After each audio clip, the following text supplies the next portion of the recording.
Hello everyone, and welcome to another Monster Hunter World livestream. Today we're going to be talking about becoming powerful fast before Iceborne comes out. This is my PlayStation 4 account, of course. I've spent like 2,700 hours on the Xbox, so I already have everything. On the PlayStation, I've been getting by with just whatever's on my account, right? Like, I did a few things after I finished the story. I got the Witcher set, I got the Draken armor set, and then I have a few monster materials from getting through the story. I defeated the Lunastra DLC. Okay, so that's generally what I've gotten done. And I feel like one of the bottlenecks right now for my character is that I don't have the charms unlocked. The charms, they give skills to your build. They actually can be really a very useful slot for your build. You've got head, chest, arms, waist, legs. Then you have the charm slot, and some charms actually give you a lot. Like you have handicraft, gives you 3 levels of handicraft. Evade window, earplugs, those all give 3. You've got crit eye and attack boost, those both give 3. So there's a lot of really good charms out there, and what I intend to do today is we're just gonna be doing some investigations, but we're gonna be focusing real hard on unlocking as many of the charms as we can in a short period of time. Of course, you're welcome to join me.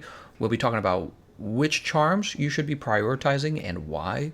And really, the reason why we're interested in getting these charms done before Iceborne is because once Iceborne comes out and presumably the meta changes, I'm also presuming some of the charms are still useful unless they release new charms, right? Like there's a handicraft charm that gives you 3 levels of handicraft. Well, I suppose it's possible in the future that maybe there's another upgrade level to that charm. So that could occur. We don't know. If it does occur, then it would be nice to have that charm already upgraded to what it could be in world. Or they could just keep all of the existing charms the exact same way they are, and they might just add a few more other charms. We don't actually know this yet. We'll know when Iceborne comes out. But either way, I feel like charms are one of those things you could be farming for before Iceborne that are probably still going to be relevant even in the new meta, even when you're deep into the Iceborne expansion. So we're going to be hitting that up today, and yeah, let's go ahead and get started. We're on the PlayStation 4. If you're looking to join the session, we'll be hosting investigations, because what we primarily need are monster parts. So we will be hosting investigations. You can post investigations if I'm specifically asking for something in particular, or I might post my own session, just really depends. How's it going, everyone? Samuel Yarman says, dang it, T-Pain, I'm trying to watch. Arnob says, after grinding tempered monsters for 2 hours, I finally found a single handicraft gem. Yeah, they're pretty rare. Why don't I talk a little bit about the charms that I want? At the top of my list is actually handicraft. After that is definitely weakness exploit, max might, ammo up, focus, artillery, health boost, divine protection, evade window, critical eye, and peak performance. Those are all the charms I'm really interested in. That's 11. We'll probably only get like 2 charms made, maybe 3 charms made in this episode in our live stream. So let's see how much of this we can get done. All right, and I'll show off the session ID real fast. Again, you can get this in the description of the video if you want it. Take a screenshot of this if you'd like. There it is. Great opportunity to farm some monster parts if you need them yourself, especially if you need the charms yourself. All right, I hope you screenshotted that. Let's do the login bonus. And actually, what we need to do is talk to this guy and find out what we need for that. You know what? Let's start with the weakness exploit charm. I changed my mind. We want the weakness exploit charm first. I think that weakness exploit is one of the best charms in the game, if not the best charm in the game. Critical draw. Where's weakness exploit? Here it is. It says I already have it at level 1. Okay. So let's go over to upgrade equipment.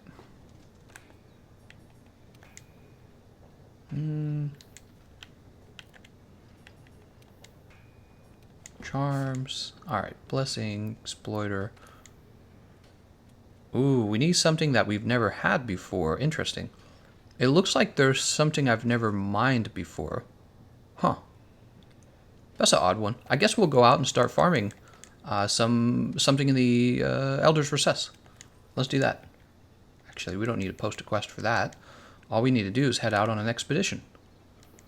Let's open up our map. I'm trying to remember how this works. World map. There we go.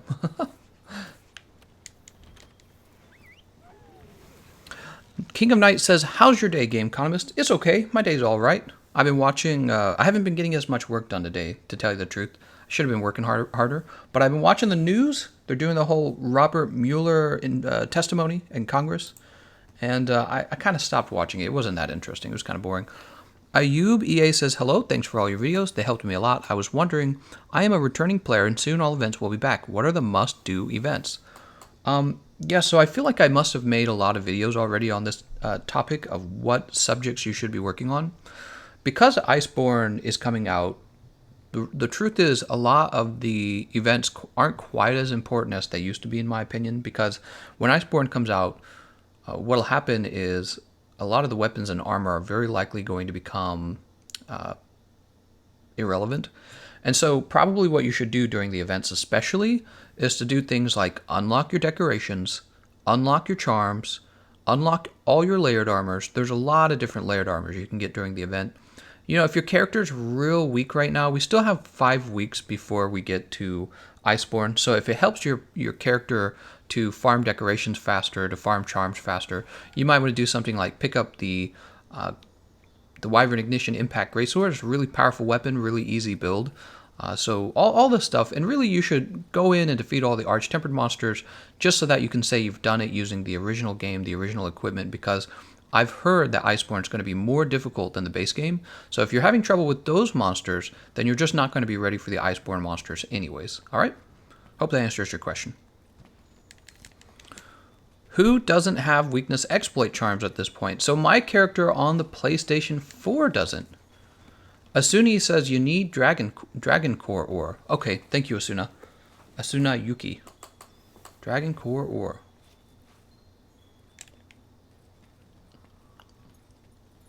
We're going to go through here and do some mining. Dragon Core ore. I wonder where we get that from. You know, I actually haven't done a lot of mining.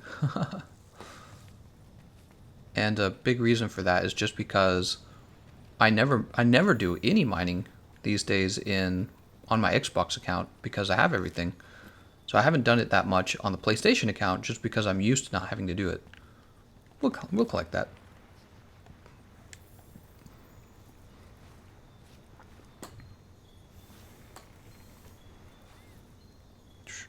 Wake me up when September starts.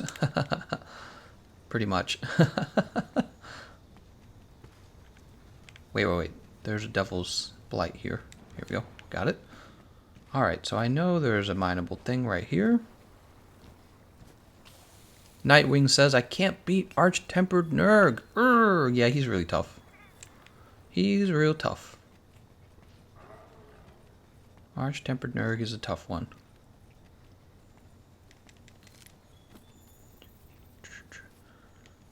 Coral says you need threat level 2-3 tempered. I don't know what he means by that. He might be referring to somebody else.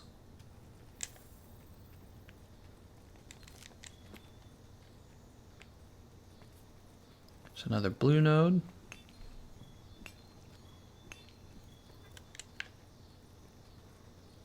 Interesting, there's no red ones. Huh. So I think what we're going to have to do, we're going to have to post a quest to get the red ones to show up. That's my guess. Fat Peter, he says, research commission ticket. There's another fire cell stone. Let's update that snack funds. Thanks for your donation, man. Research commission ticket. Are you asking how to get one of those? Because I do know how to get that. Oops. Research commission ticket. There's 2 quests. They're optional quests. Sapphire Star's Guide and White Winds. And those will give you a research commission ticket. If you can do Sapphire Star Guidance, it's much better because it gives you 2 generally. Balmain says tier 2 and tier 3 tempereds. Okay, thank you. Let's go ahead and return then.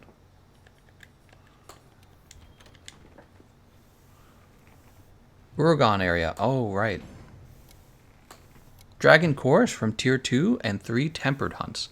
That would make sense that I don't have any of it because I haven't actually done any investigations, or I don't think I have.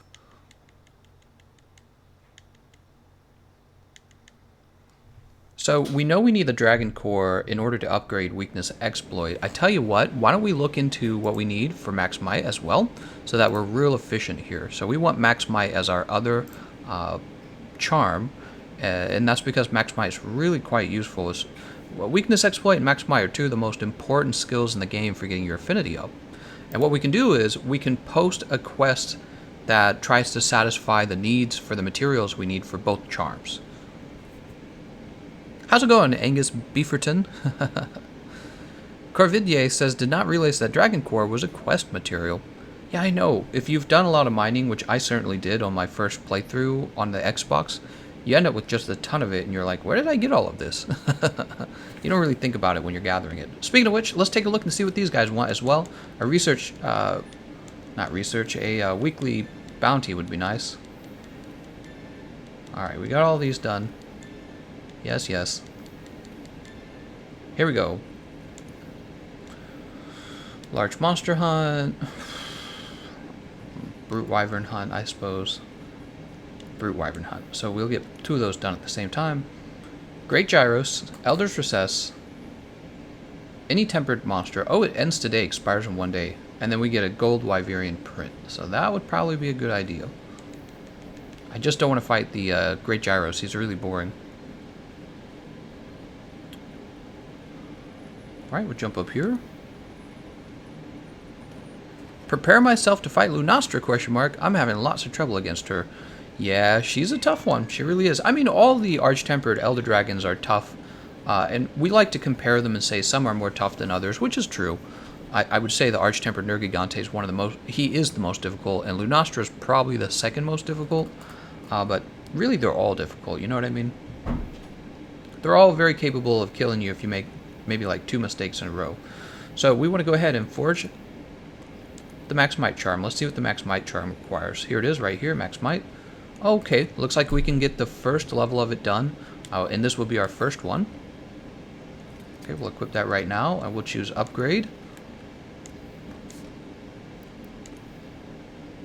Oh, we need a bunch of stuff. So if I had to guess, that's Xeno'jiiva parts.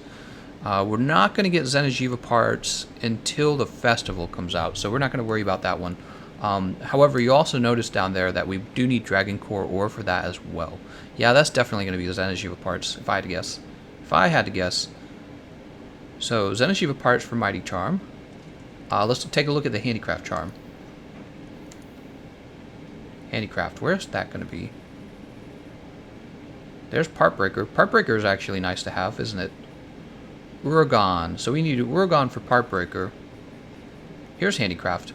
Zora, Magdaros, Pleura. Alright, so Zora Magdaros is required. This is craftable now. Let's go ahead and craft this.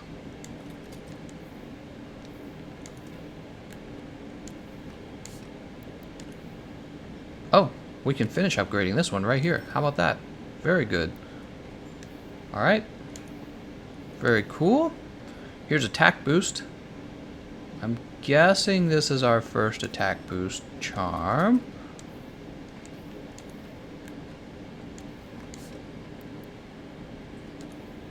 Alright, we can go to number 2. How about number 3?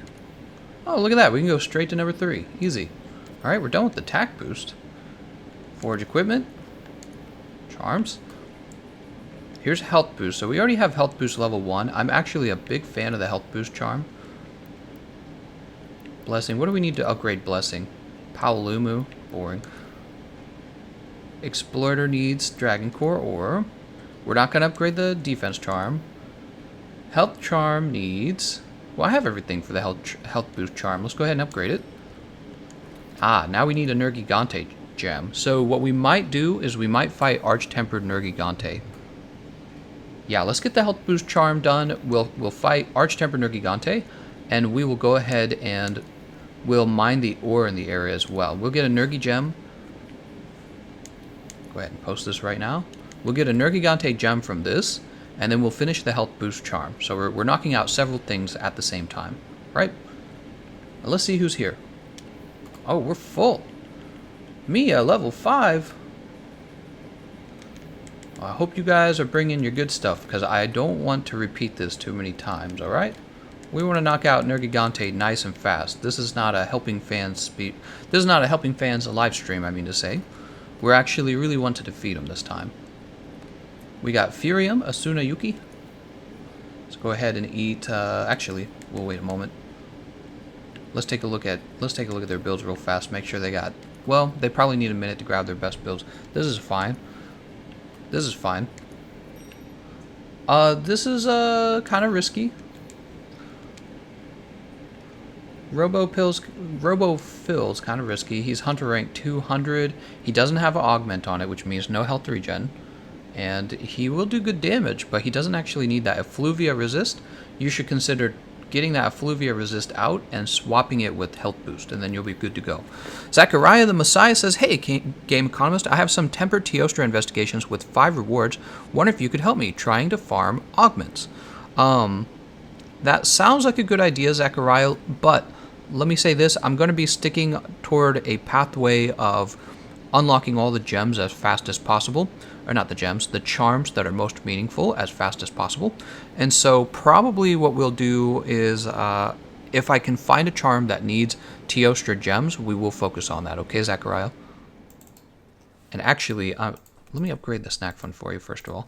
Actually, I'm wondering if Arch-Tempered Nergigante will give me those Dragon Core ores. I'm assuming he will, but I don't actually know.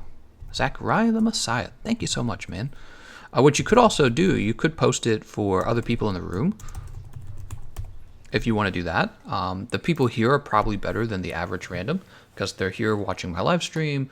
Presumably they watch my content, so they already have kind of a good idea of how the game is played. So you could do that if you want, but to have me come help you with the Teostra, tempered Teostra, will require me to actually need his materials, okay? James Dice says, "Why do you not get through normal tempered Nergigante with good rewards and let cluster through them? Arch-tempered Nergigante is not worth to farm for Nergigante stuff." I think that's a good argument, James Dice. Let's go ahead and do this anyways. I guess the reason why is because I feel so confident I can defeat Arch-tempered Nergigante. That's a good argument, though. Yeah, you're right. A tempered Nergigante... actually, not a tempered one. A regular Nergigante quest would be the best, wouldn't it? So I will keep that in mind, James Dice. Let's see if we can get the gem right now. If we can get the gem right now from this run, that would be perfect. I can't guarantee it, though. You're right. I don't know why I wasn't thinking of that. I was just like, maybe it's because I fight the Arch-Tempered monsters so much. I just think in terms of Arch-Tempered monsters now. Okay, I actually haven't eaten. I forgot about that. Let's jump up here and eat. Nothing really says, "That's really smart of you to make a dedicated stream to get your PlayStation 4 character up." Thanks, man. Feline Moxie. Yep, that's what we want. Black Bup says, "Hello, Game Economist. Thanks for making videos. The solo behemoth farm with Plunder Blade helps so much." I'm glad to hear that. Yeah, I was really happy when I figured that out, and I was like, man, I gotta make a video on this. That was a long time ago. Man, when Behemoth first came out, everyone believed that there would be no way to solo him. Now today he's considered easy to solo, but it was so long ago that we didn't even have all the gamma armor that we have now. Things have changed a lot. So let's see if we get that Nerg gem anyways from this. Maybe somebody here needed the actual Arch-Tempered Nergi run. We don't have Rocksteady. I would prefer Rocksteady.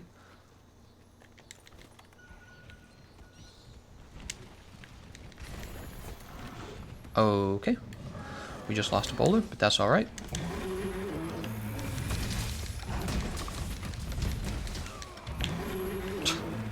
I couldn't dodge it because I was airborne.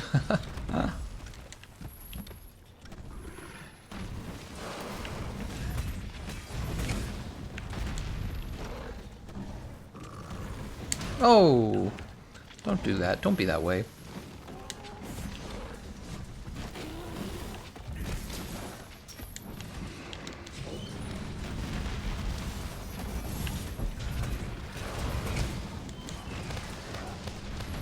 It's always so hard to get headshots on him with the hammer because when you're playing on a team, he likes to move his head a lot. I have a terrific solo of him. I'm going to be, it is for a counter build, so it's a build that is not, it's not a speedrunner build, it's a mixed defense-offense build. And I've got to add the commentary to that and upload it to my channel. I think you guys will enjoy it. And I did that with the hammer. What you can do to get him to change aggro sooner, you can shoot him with Crystal Burst. This ends his current move, and he rotates to his next target. So look, I shoot him again. He's gonna choose me yet? Oh, by the way, I should heal. I only have one shot after this. Oh, snap. Think he's close enough? Nah, I wasn't close enough. Wow, we lost both boulders. That's not good.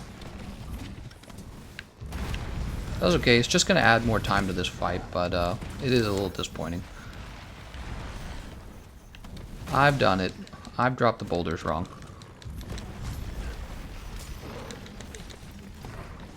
Olo Desu says, I soloed all the Archtempers in 5 to 8 minutes, including Archtemper Nergi Zenajiva, but never did solo Behemoth. Is he harder or easier? I guess presumably harder? I don't know. I think solo, huh? It's harder to say. It's been a long time since I soloed Behemoth. I want to say he is harder just because he takes more time. So you have more time to mess up. I mean, you're saying you got these done in 5 to 6 or whatever, like 7 minutes. If you're doing that, you'll be fine on solo Behemoth. You'll be just fine. Should be just fine. Should be just fine. And by the way, for people who are in our Discord server, when you solo the Behemoth and provide evidence that you did it, you can apply for the Hunter role, which is a cool, kind of like braggadocious role that you show players for having defeated Behemoth solo.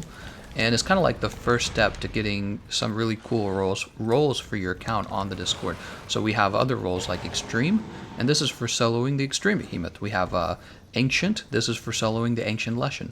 We have some really hard to obtain roles like Huntsman and First Wyverian. If you get the Huntsman role, you can actually post your videos, advertise your videos in the Discord right under where I put my videos.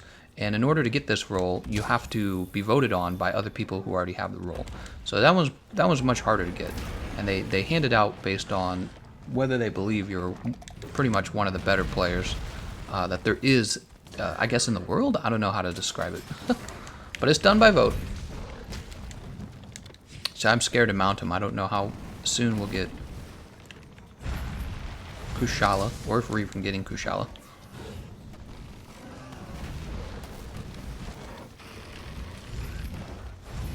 Ah, oh, darn. He turned just as the last swing came out.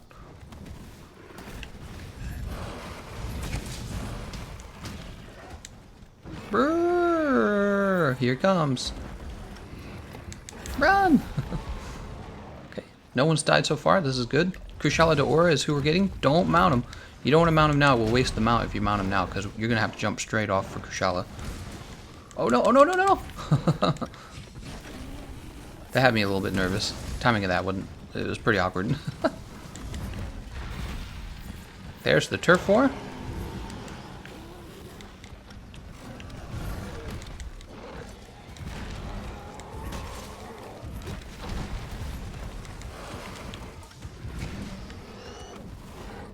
He has such a weird roar sometimes. He has like a scream roar. There's also Grand General Pee Pee Poo Poo, one of the hardest roles to get. Minx wishes that was a roll. Sorry, Minx. Oh! I don't want to get hurt. Whoop! He got me. No, no, no, no. Oh, I did not mean to climb the wall. Oh, what a waste of Moxie. I was not trying to climb that wall. It's like, here, you want to climb the wall? I was just running into the wall because I was getting ready to use a dive evade. That was it. I was just getting ready to use a dive evade. Nice, nice, nice. We got the mount.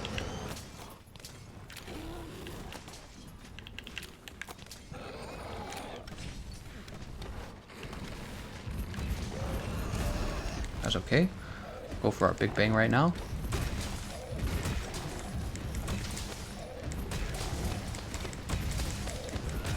Nice. We broke the white spikes off the head. Oh, but he's still mad.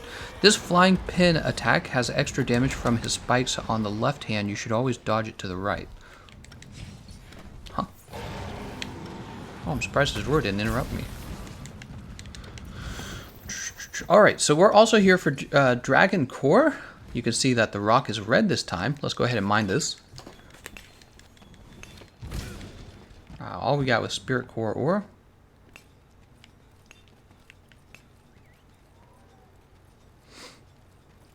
What is the first Wyverian rank then? The first Wyverian rank is also hunted out by vote by people who already have the Huntsman role. So in order to get the first Wyverian role is also very difficult. You have to be voted on by people who have the Huntsman role. Basically, it means you may not have a world record, but your advice for how to build characters is correct. That's how they define it, I suppose. And they asked me to make the role, and I said, okay, we'll make that role.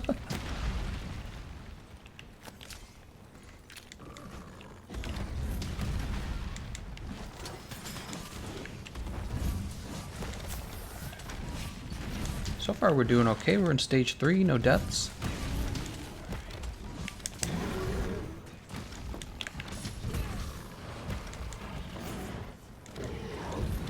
Trying to get another mount. I'm sure we'll get it soon.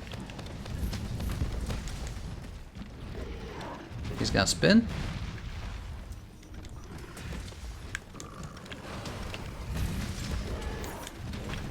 This is gonna hurt. Oh, it missed me. It's so strange. Is he mounted? Thought he was mounted. Glad you finished Bloodborne, although I will miss the smash re. I know what you're talking about. When I was fighting him and I was making fun of him, you're talking about the orphan. Re. Everyone was so mad that I was using R2s. It was funny. Maybe you should try using faster attacks. Have you tried parrying? No. R2s only. R2 spin to wins. It's funny because the spin attack has 2 hits to it, so by definition I was never going to get a parry because the second part of the spin was always going to interrupt. Alright, we gotta dodge this. Go ahead with the temporal mental now.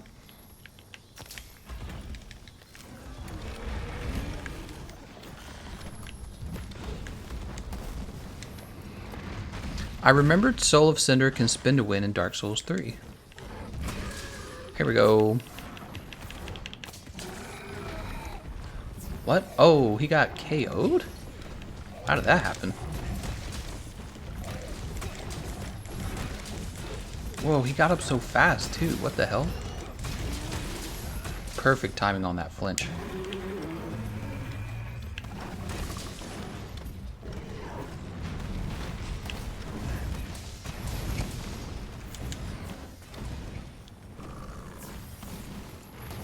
WTF? Why am I not there?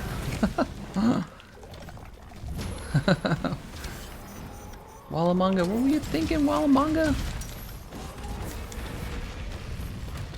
Any particular event quest that you're looking forward to at the festival? Maybe Extreme Behemoth. Get back to playing some Extreme Behemoth with you guys. I mean, really, all of the Arch-Tempered and difficult fights, those are the ones I enjoy. Oh, goddammit.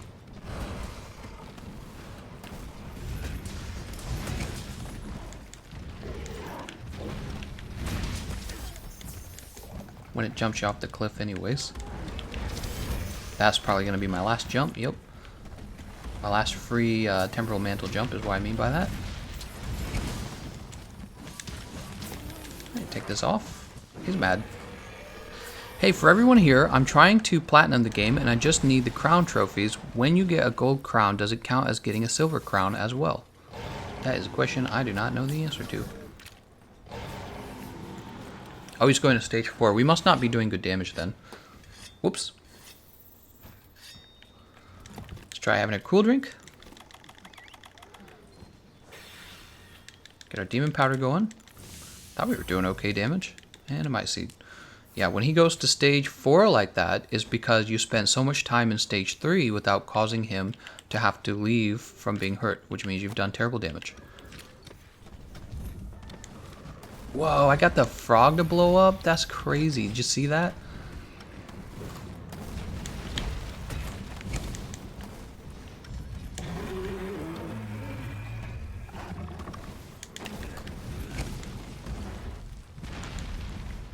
When did you actually think of Bloodborne? Did you like it as... Oh, what did you actually think of Bloodborne? Oh, I enjoyed it immensely. I think that it's crazy how good the art was in that game. Like, wow, somebody really went out of their way to make it some of the best art, you know, in a video game that I've seen. And I already thought that Dark Souls 3 had some of the best art that I'd seen in a video game when it came to, like, perhaps melancholic art direction, right? Because that's generally what Dark Souls FromSoft games are. They're very, like, dark fantasy. Bloodborne just takes it, like, to a whole nother level. It's a pity that it was exclusive to PlayStation, because I really kind of wonder if it had not been exclusive, you know, if you could buy it on the PC and the Xbox, if it would have actually been a much bigger phenomenon. I don't know about its PvP experience. I didn't actually get to play the PvP, but as an actual game, it's so crazy how good the art was in the game. But having owned the Xbox myself, I pretty much didn't even know it existed. You know, I'd heard about Bloodborne, I'd seen a little gameplay, but I hadn't, like, you know, when you played through the game, you really experienced it better. So yeah, it's just kind of a pity that it had been an exclusive when FromSoft has all these non-exclusive titles, and it was so well made. Just another reason why I don't agree with exclusives. Well, I agree with exclusives, but they have to be first party, not third party exclusive. Not third party. Don't really agree with that. For how long will the event last in July 25th? Quite a while. It'll last all the way to September 6th when they launch Iceborne. Oh, here we go. Okay, so somebody did die. We got 3 lives left.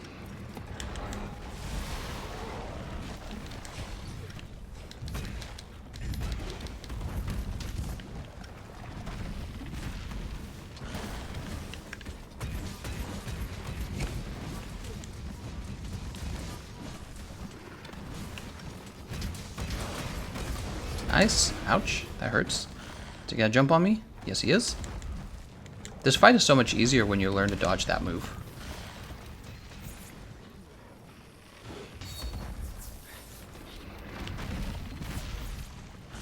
Oh, wow. Alright, alright, alright. We're fine. Come on. Got hit by those spikes, man. Should have been wearing my vitality mantle. I could have died right there.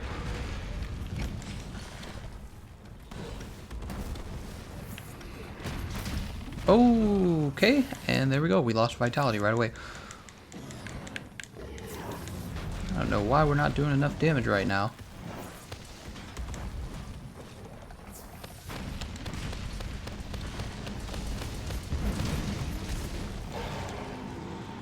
Wow, so we're just doing atrocious damage. So if I was playing by myself right now, I'm pretty sure he would be crawling off because he'd be nearly dead. Really not good.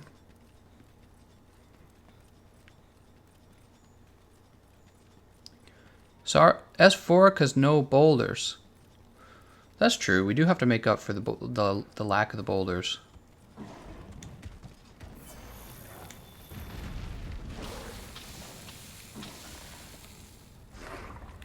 Just waiting for him to do that, honestly. Jump.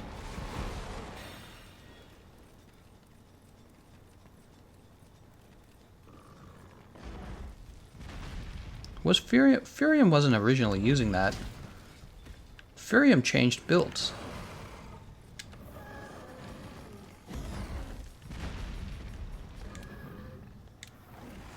Ah, so he's got a wide range build now, but that means we're probably not doing nearly as much damage as we were.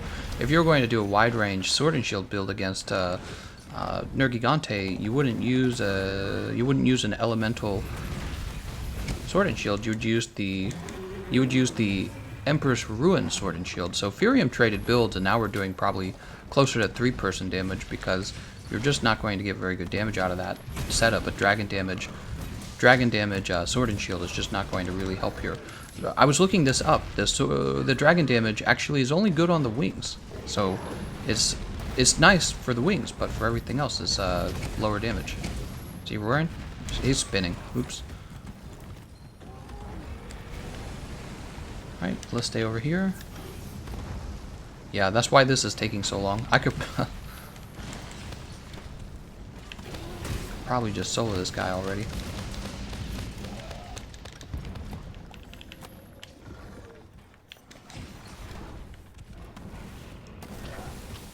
Oh yeah, so we're at like 17 minutes. I would have soloed this a long time ago, actually.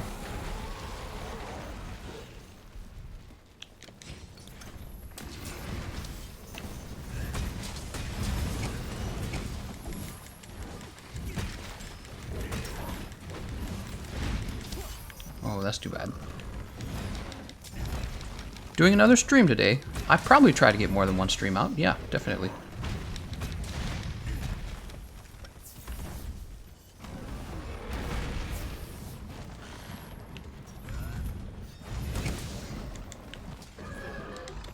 Oh, good. Somebody else has Crystal Burst. Just realized also I forgot to mine the ore in the other area because I was so focused on this. Oh, I can't believe it missed. Got that before the roar. Oh, his roar didn't even affect us. Must be because we're behind him. There's the guys mowing. You guys are going to hear some background noise in a moment. You guys are going to hear a whir. These guys are always mowing. What are they even mowing? It just doesn't make any sense to me. That's not good. Alright. Oops. That's not good. There we go.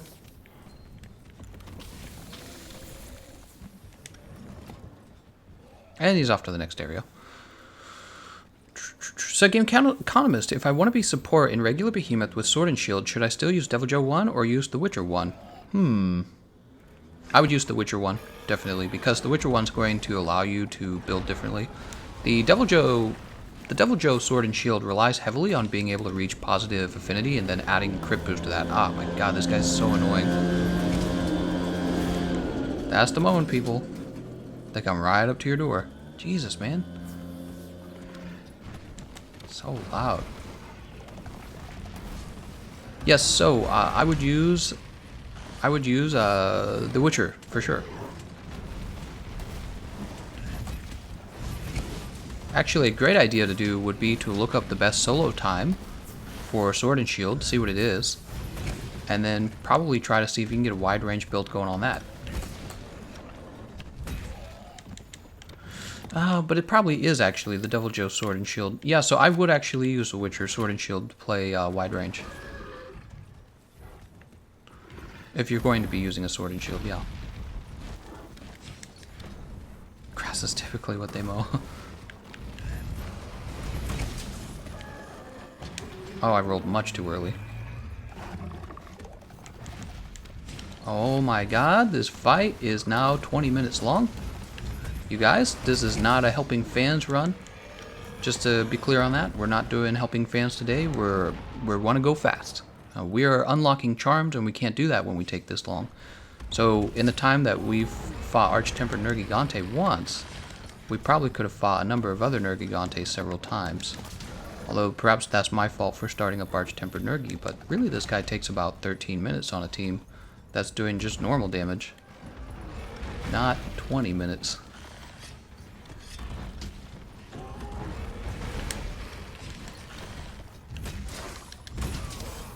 Ouch, that hurts. Damage taken reduced. Vitality Mantle available. We'll go ahead and put on our Vitality Mantle.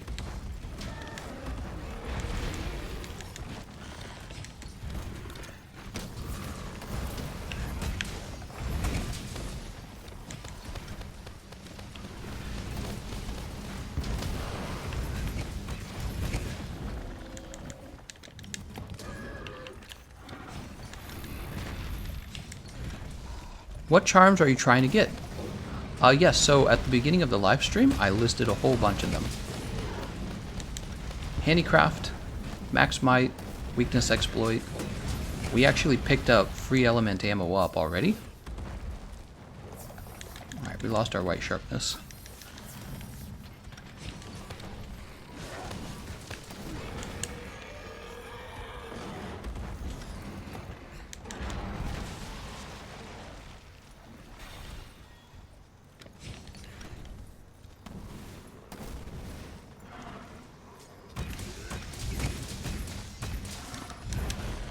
Oh, I can't believe that just missed. The follow-up swing missed. That's where all the damage is. Oops.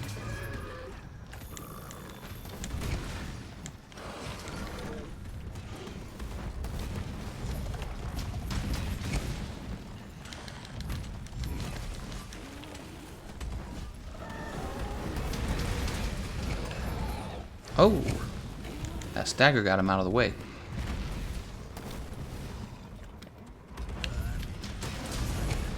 Oh!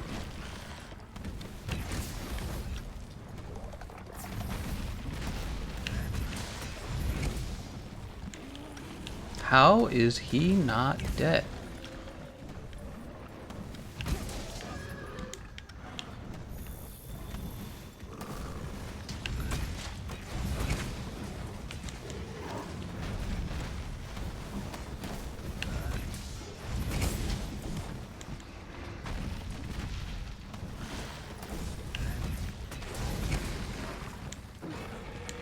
Alright, he's about to do his big ooga booga.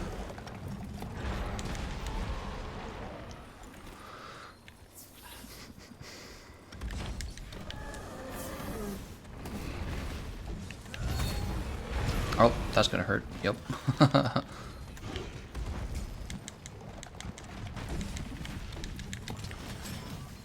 and heal.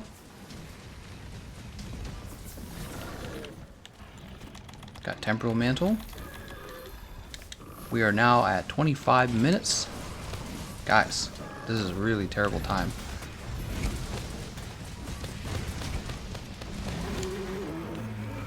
Are you going to solo Arch-Tempered Nergigante today? Well, I've soloed him many times, so I won't be doing that live. I have a video coming out on soloing him with the hammer. Today I'm supposed to be farming up his parts as fast as I can.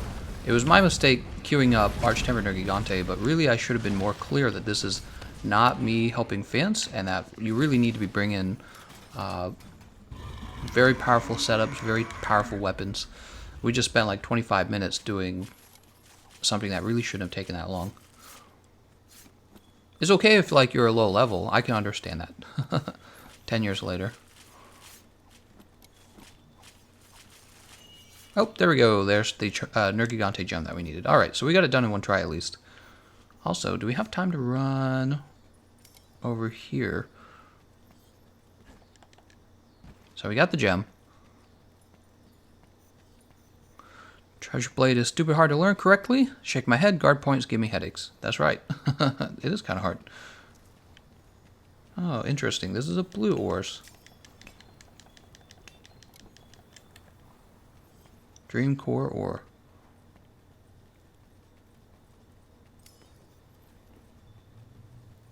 Grab this mandragora. Oh, just before we could grab the mandragora. 20-minute nerg runs. If only it had been 20 minutes, Minx. It was headed toward 30 minutes. Really bad.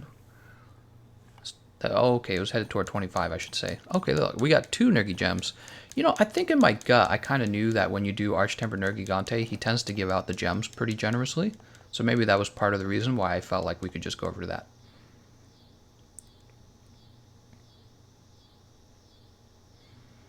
We did not get the Dream Core ore, though, I noticed.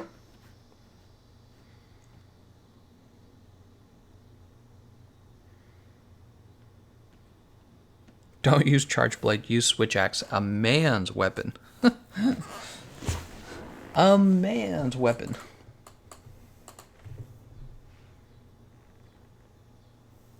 Are you also going to be playing Code Vein? No, I'll be focusing exclusively on Iceborne.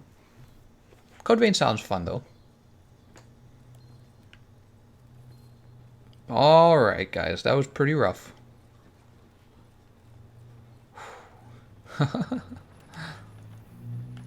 Let's go ahead and craft this. Yeah, it's pretty rough, Minx. That should not have been a 25-minute run.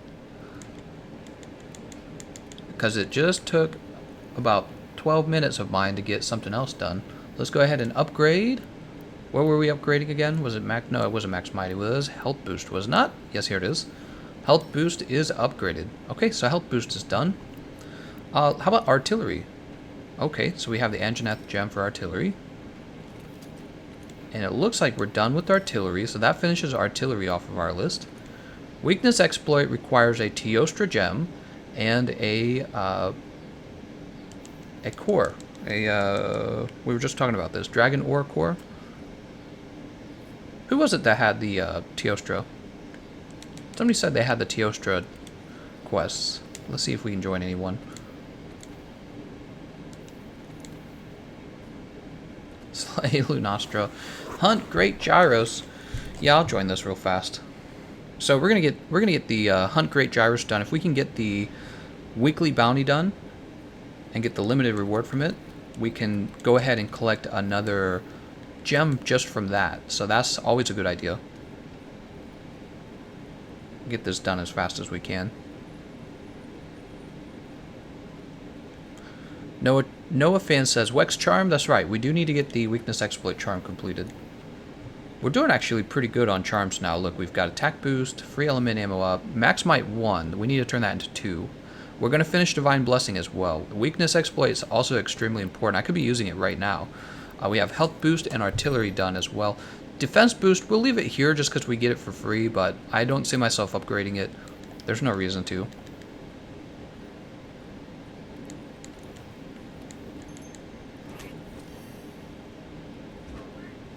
Cicadas in the background are loud as ever. You can hear those? Whew. It's a good microphone. Wallamonga says, I wish Sade got rid of the charged shield like in 4U. Charged shield. You gotta charge a shield.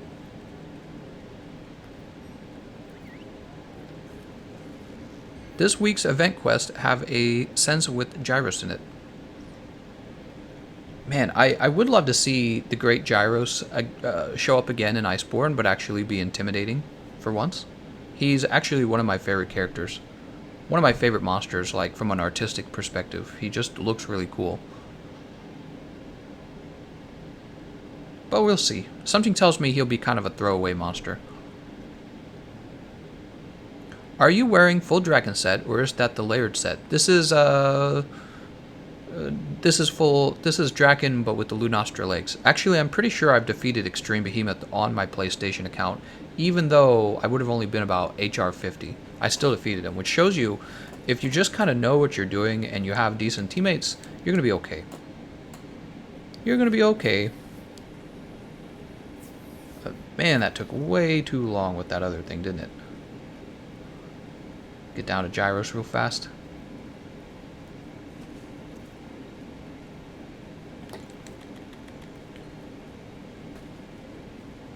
Gameconomist, you could use the Constitution Charm for bows. Great point. We need the Constitution Charm for bows. That's absolutely right.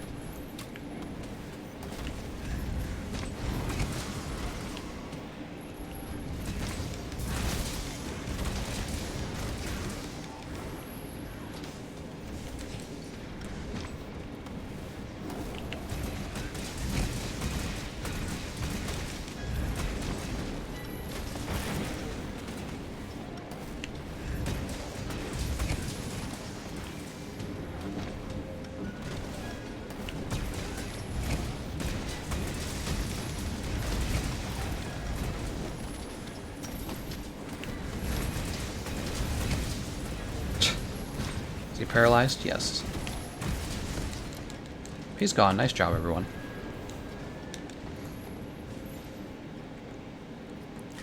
Is YouTube your main job? It sure is, Marco Polo. Thank you for asking.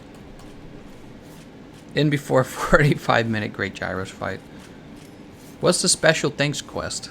I'm not sure. Is the defense charm ever worth it? To answer your question, Baby Blue Ford, no. Yeah, no, you should always be going for a health boost, and then after a health boost, I would build for protection rather than defense boost. Definitely.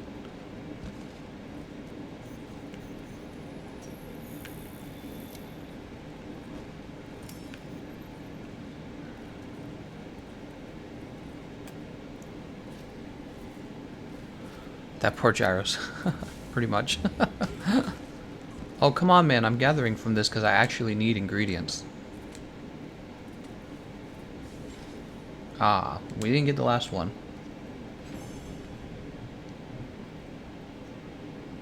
God's Warrior says that is really hard to answer. If you want the most damage, you want to invest in affinity, attack boost, best defense, probably health boost or divine blessing. Well, it is health boost. Divine blessing is not as good as health boost, but the thing is, if you want even more defense than health boost, divine blessing is then also pretty good for damage reduction. It's better than defense boost in my opinion.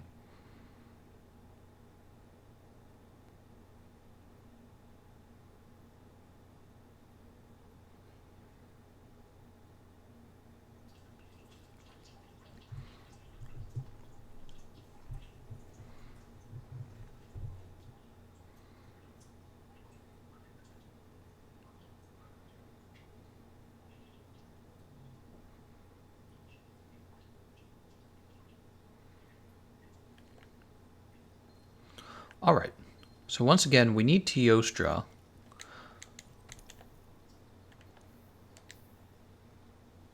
Actually, let's check and see what Teostra quest we have real fast.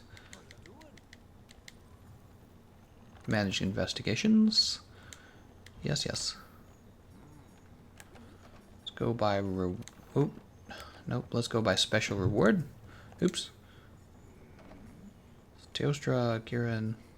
So those are all tempered. Here we go.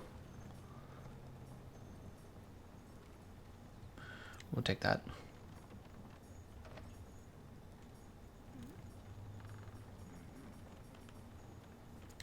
There's a good Teostra quest. Alright, so let's go ahead and get this Teostra quest started up.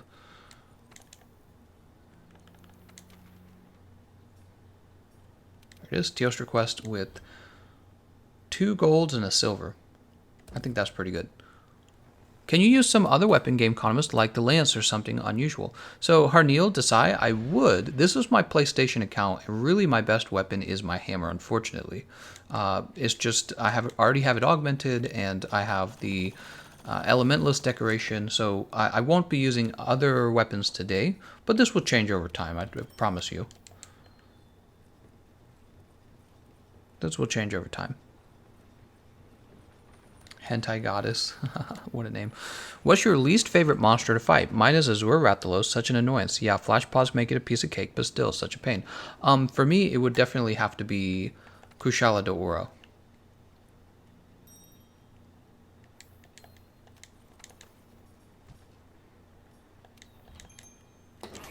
Kushala Daora, Arch-Tempered Kushala Daora is my least favorite fight.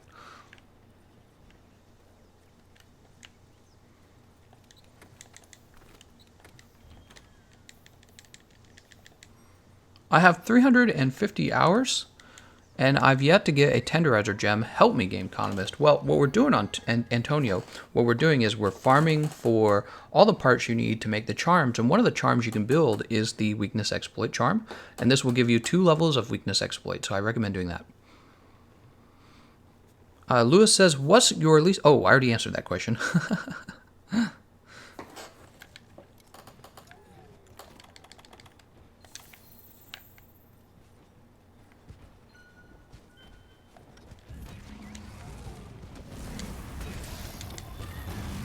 Alright, he's in.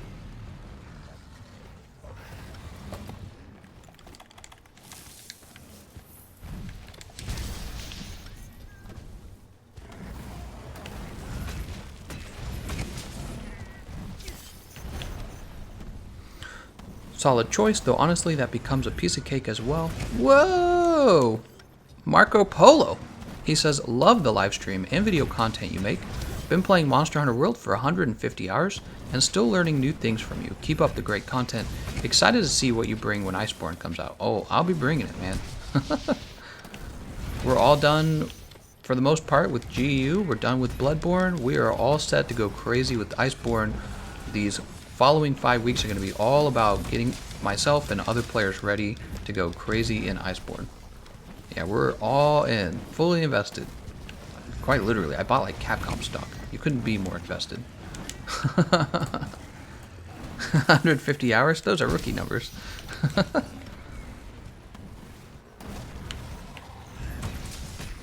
Boop. Thank you so much for your donation, man.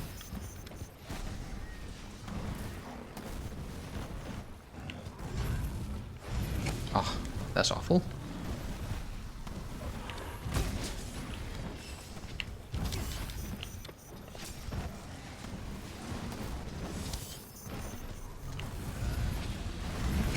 Ah, I just needed to be a bit closer for that.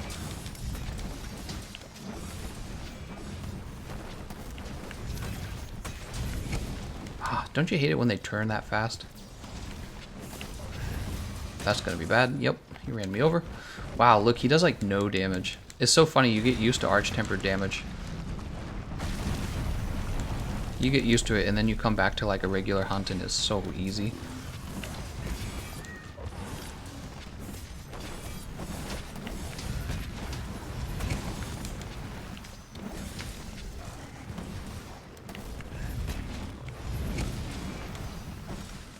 Seen? Oh, did you unlock all the tempered monsters on your PlayStation 4 account?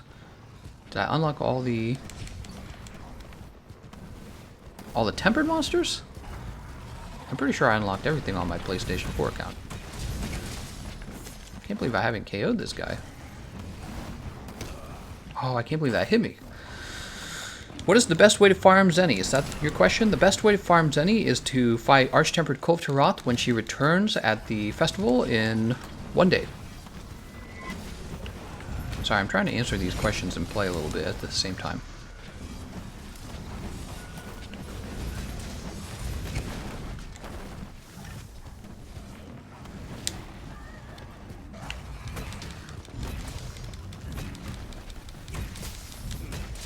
There we go. I was waiting for that.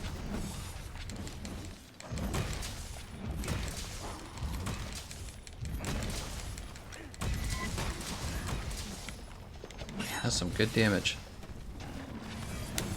Too early on the roll. What hammer are you using right now? The hammer that you know and love, it is the sleep hammer. It's gonna suck. Yeah, the sleep hammer, because it does a ton of damage.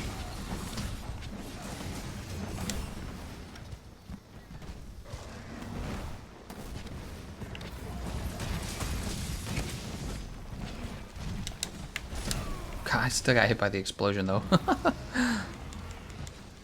The festival's coming back tomorrow? I believe it's tomorrow, yes.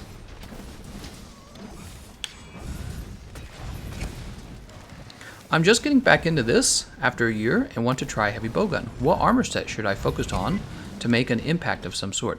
So the heavy bowguns are affected primarily by two skills. It's going to be the ammo up skill and the spare shot skill. Okay, spare shot comes from the Zenigeva armor set, and ammo up, it can be unlocked a variety of ways. There's an ammo up charm. I actually just finished building it on this account, so that's what this stream is all about, is becoming powerful. So yeah, we built the ammo up charm. Also, you can get it from a lot of the Kieran armor sets is generally what you use. So there's the Kieran Gamma chest piece. You have to fight Arch-Tempered Kieran for this. Or there's the Beta Kieran legs. You can fight regular Kieran for that. Okay?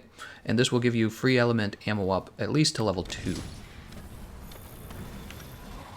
And if you need a free element ammo up to level 3, some other specific pieces of armor can give you some free element ammo up as well. So there's the Kieran Gamma arms. Those are going to give you 1 slot of it, which is nice. There's also the Kulve helmet, which gives you 1 level of it. So Kulve Beta would be nice. Also, there's another Kulve piece of armor. I'm trying to remember which one it is. It might be both the arms and the coil, I believe. But you could go with the coil or the arms for free element ammo up as well.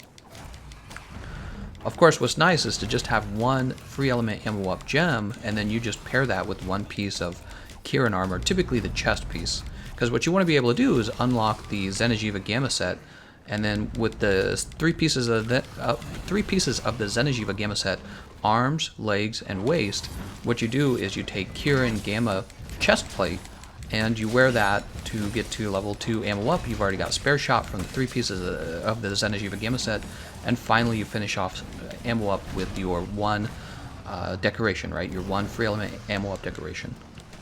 After that, a lot of the heavy bowgun, it depends on what ammo type you're using. So if you're using spread ammo, you want the spread decoration. It's a rarity 8 decoration. It gives a very large damage boost, right?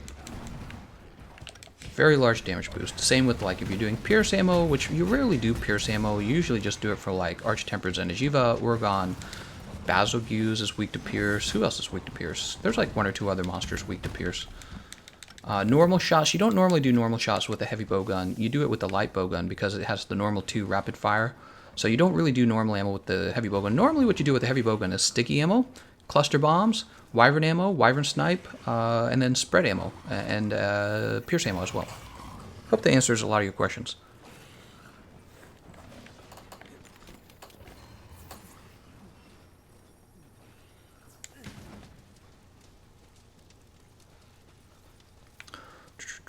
Bro, I'm wagging RN. Don't tell my boss I'm watching your stream. Playing rookie.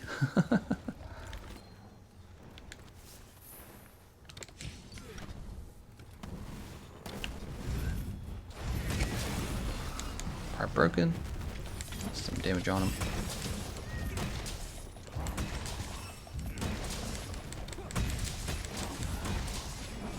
Not really. He's gonna roar. Are you sure rapid fire does more DPS than normal? Rapid fire is not an ammo type. It's a status of an ammo type. So you could have rapid fire normal ammo, rapid fire. You're asking. I think you're asking. Are you sure that the rapid fire version of ammo does more damage than say normal ammo? So let's say you have to choose between normal ammo 3 and you have to choose between normal ammo 2, but the normal ammo 2 offers rapid fire. In that case, the normal ammo 2 is actually going to do more damage. In the future, they could change this by releasing a bowgun that, let's say, it also offers rapid fire 2 and then just normal ammo 3, and it could just have the stats on the normal ammo 3 be low recoil, fast reload, right? So it is possible that it's that way in the future, but with the current light bowguns that we have, you have the support light bowgun is the strongest normal ammo light bowgun. It uses rapid fire normal ammo 2. Hope that answers your question. Well, Among Us says, Syntax, I just need 1 due to Damascus chest. Okay, he's having a conversation with somebody else.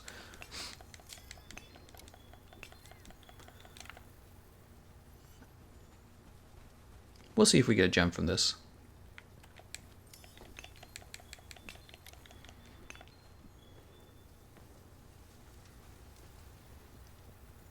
Can anyone recommend me a water bow build? Oops, I was supposed to be farming that. All right, so now that we're at a stopping point, I want to go ahead and update the snack fund.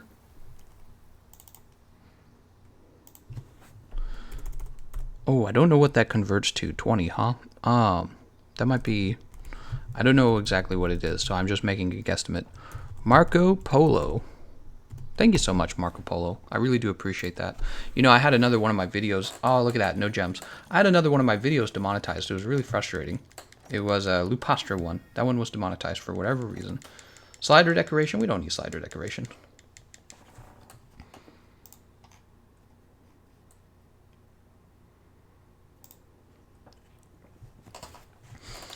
Silent Shwolfie says, Gameconomist, I can check what you need for Constitution Charm if you want.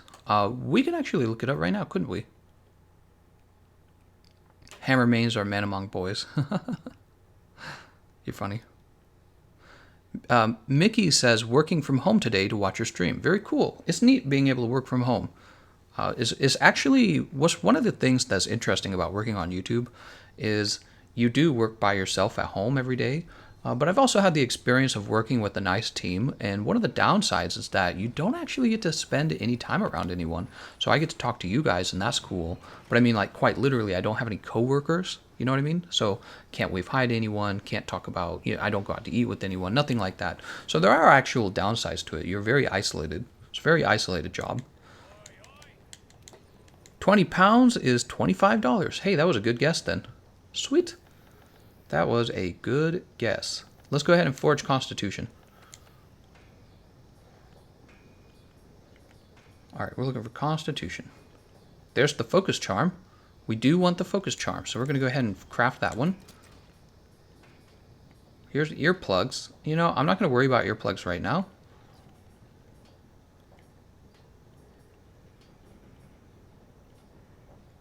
Evade extender, stamina surge. Here it is, Constitution. Alright.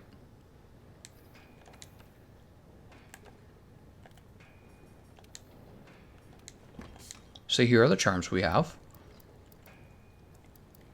I want to focus on getting the weakness exploit charm done first. So we need a Teostra gem, and we need that Dragon Core ore. Defense charm is unimportant. Focus charm requires a Val gem. Okay, so once we get one Val Hazak gem, we'll be fine on that. And we need an Odogaron gem for the Constitution charm. Alright. Alrighty. Let's jump down to the trade yard. Minero Prime says, yeah, another live stream. Man, you're on fire. Of course, man. We're going to be doing live streams all the way up to Iceborne and beyond. Firefree says, for all you know, you're talking to a very sophisticated bot from China. That's true. Price the Beast says, could you please explain what an oven roast is at the canteen? An oven roast. Oh, that's a great question. So basically, you can give the canteen some ingredients, and it will give you, like, steaks, basically. Nobody really does it. It's not very important. Yeah, it's not really important. That's why you never see anyone talk about it. That's why you never see anyone do it. Hunt gyros. We got to do that 2 more times. We got to do this 3 more times. Tempered monster hunt. We got to do this 4 more times. So we actually have a lot of these. Let's go ahead and see who we can join.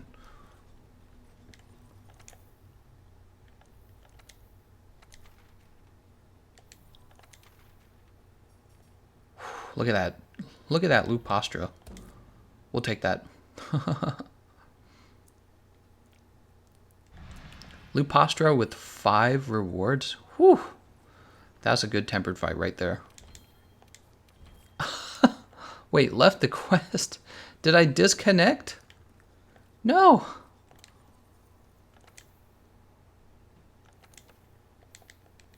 Wait. Oh, everyone's still here. Okay, we're fine. I thought that maybe the disconnect was worse than it was. Here's a Wildspire Waste one with even better Teos rewards. We're only allowed to die once, so... But it has double silver, double gold, so that's actually technically better. Oop, that one's not available either. Let's go ahead and post then. Investigation. What do we have, by the way? Cruciala, Nergigante, we'll put down Teostra. The problem with pursuing Teostra in this case is we're not getting the tempered investigations done for the dailies. The weeklies, I mean. I found that you can get a small amount of gunpowder from oven roasting an Azure Rathalos tail. Do you think we'll get more water monsters in Iceborne? Oh, absolutely. Profile says, I used that oven meat after cart to max stamina. That's true. Although, a lot of quests already give you easy rations, so it almost didn't even matter. Bruno says, kicked. Dude kicked you. Did he really kick me? Huh. Maybe he didn't recognize that my name would be D. He didn't kick me. It said lost connection. It's probably something else. Alright, so let me think. We'll take a tech up large. What monster would you least want in Iceborne? The worst one. The worst monster. Terrath Hammer Sleep build with the weakness exploit and crit boost. So let's get moving. Sounds good. Silent Assassin says, could I maybe join the online session? Anyone is welcome to join. You just have to have a spot open, and I can't just boot people, unfortunately. Julie says you'll get the Dragon Core ore from Tempered Elder Quest. So we need a Tempered Teostra quest then, really. JMat says he did kick you. That's not a good idea. You don't want to kick the host of the session. Especially in a live stream. But I don't actually know if he did that. It could have just been a random disconnect, honestly. Do you think all of the Gamma sets will be completely outclassed by the Master Rank gear? So we don't actually know if that'll occur, but I strongly suspect that it will. I suspect that you'll be able to buy new defensive armor at the store for relatively small amounts of zenny, and then it will immediately, in terms of defense, not skills, in terms of defense, it will immediately outclass the best gear. That's my suspicion.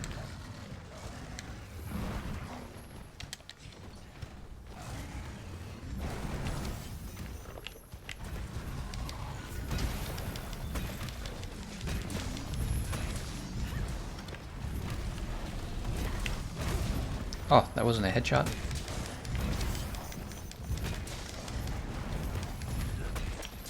How's that not a headshot either? How's it going, God Terror Boy? He's just like, hi. Oh my god.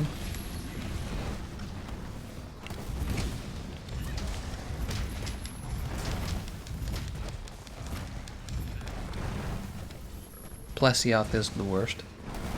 It would be funny if Plesioth returned because everyone complains about him.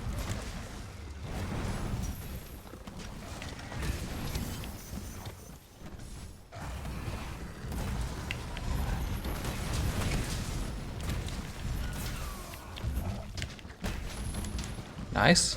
Wasn't sure if that was going to hit. When you do a Leshen hunt, but you need one cursed bone to craft the armor, but I don't want to face Leshen alone again. I'm just going to level up my hunter rank so I can fight Ancient Leshen. I see what you're saying. He's really not that bad.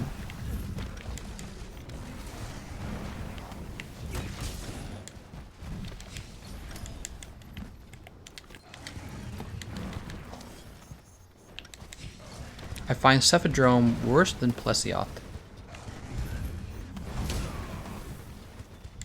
I thought they were both actually more annoying, not for the hip check, but actually for that spinning attack with their tail. I thought that was just ridiculous. How much range that spinning move with the tail has is crazy. The hip check, actually, if you head toward the head of the monster, it's much harder for that monster to hip check you. Oh my god, can't believe that landed on me just then. And I'm KO'd. Oh, not anymore.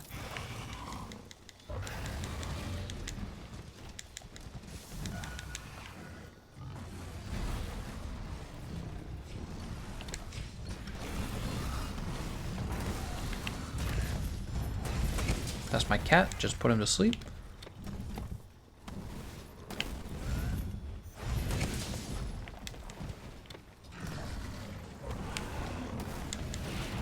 Early on the roll there.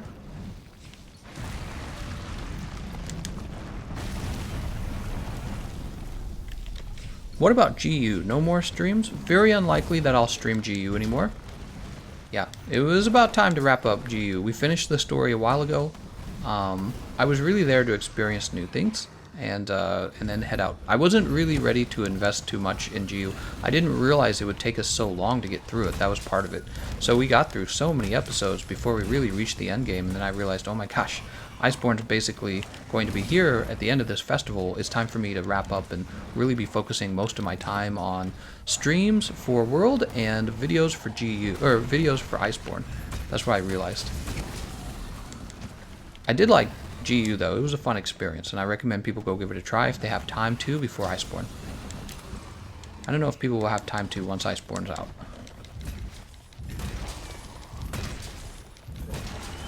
Oh, sweet. That was a mistake.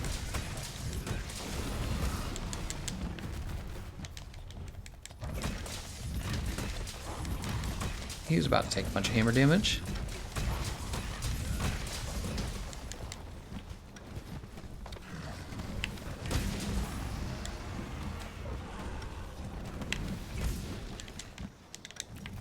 That's 2 pods. Really, where's it going?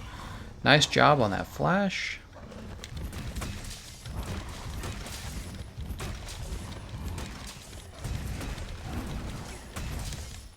Oh, that's too bad. Is he still trying to get away?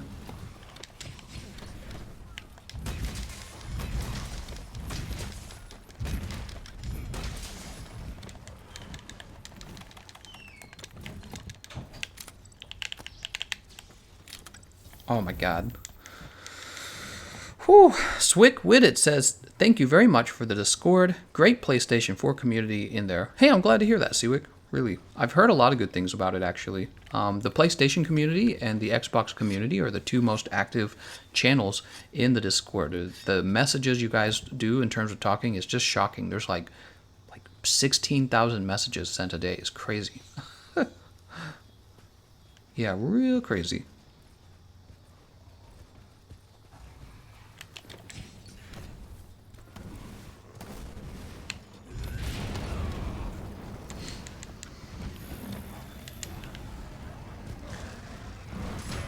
Ouch.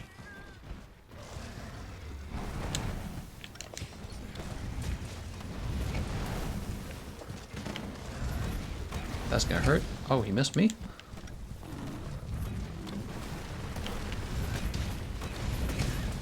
Oh, I hit his arm, not his head. That sucks. He's dead. Nice job.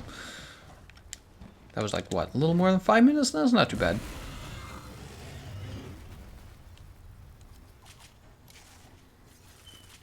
Seawick, I can't join TGC's session. LMFAO. I would just start kicking people. I'll do a fresh session ID now. There we go. Teostra Gem is accomplished. We gotta go get those Dragon Core ores. We really need those.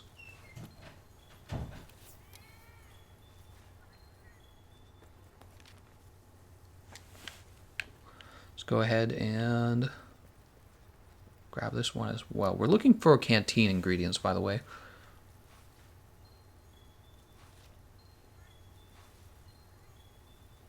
Oh, nope, nothing there.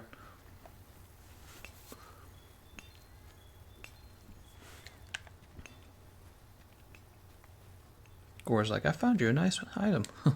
Gore. What a name. Alright, let's update that snack fund. Thank you once again, Marco Polo, for that generous donation. I haven't seen Shuggle today. Everyone's doing the super chat.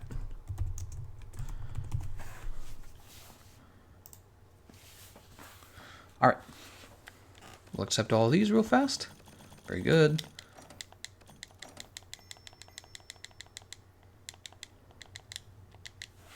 By the way, how loud is... Okay, good, it's fine.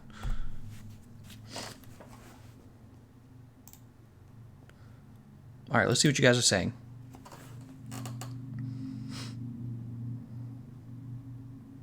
Handler face. Dragonfly says, yes, going to be a lot to do, and then we still have Iceborne. Marco Polo says, gems more like breaking certain parts. What? Gems are in tails, says Chris. He's not wrong. You can actually carve a gem from a tail, so people might not know that. It's rare to do it, but you actually can.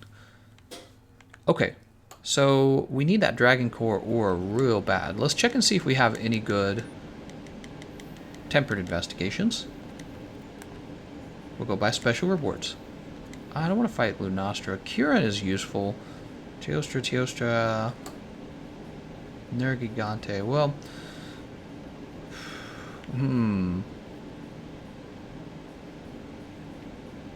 gonna go with the Slay Kieran. Oops. This one's tempting as well, see? No, let's do Slay Teostra. Oh, I don't know. I don't know, actually. Fatal says, I have the Zenjiva quest. Okay, let's see.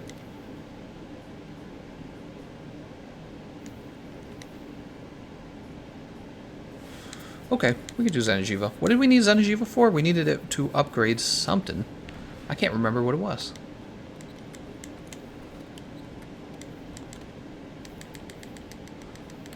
What will the squad clan be named? Uwu clan or Owo clan or both Uwo clan?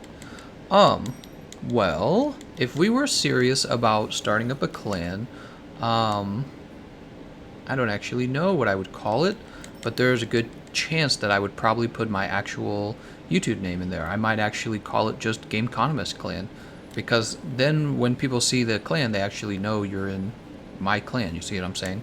Uwu clan would be funny though. So would Shuckle clan. I've thought about Shuckle clan. Let's go ahead and eat. Just because I like Shuckle so much. But I feel like it would just be more official if I used my own name for the the clan to let people know, okay.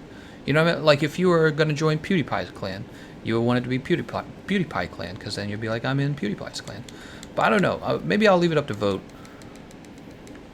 I might leave it up to vote. Ooh, woke.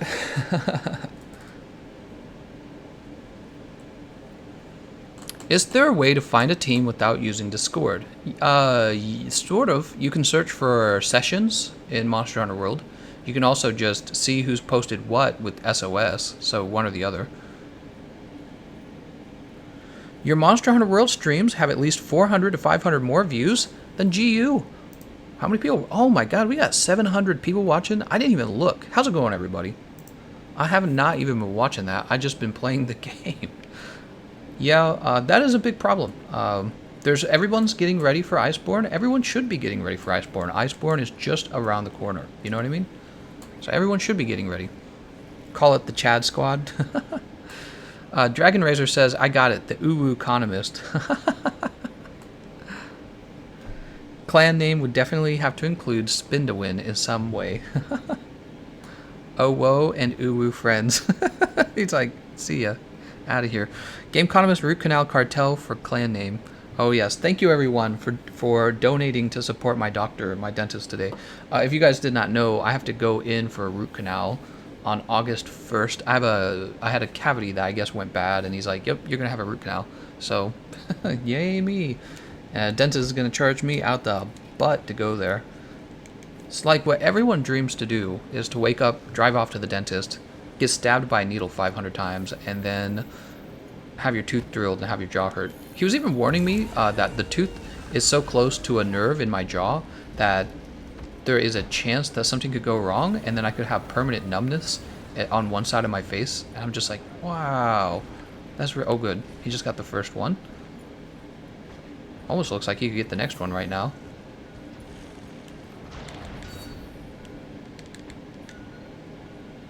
Alright guys, so if we're going to be fighting Arch-Temperer Zenajiva, of course is very... Oh, I see what's going on.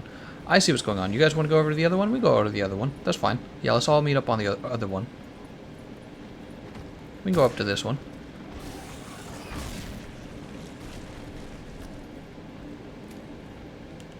Come on, Tara.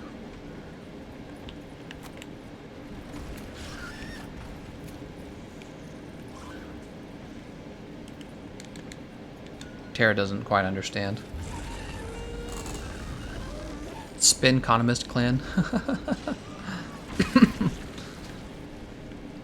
You know, I need to go make a compilation of all my quests that I finished. Nice, nice, nice. That was right on his head too.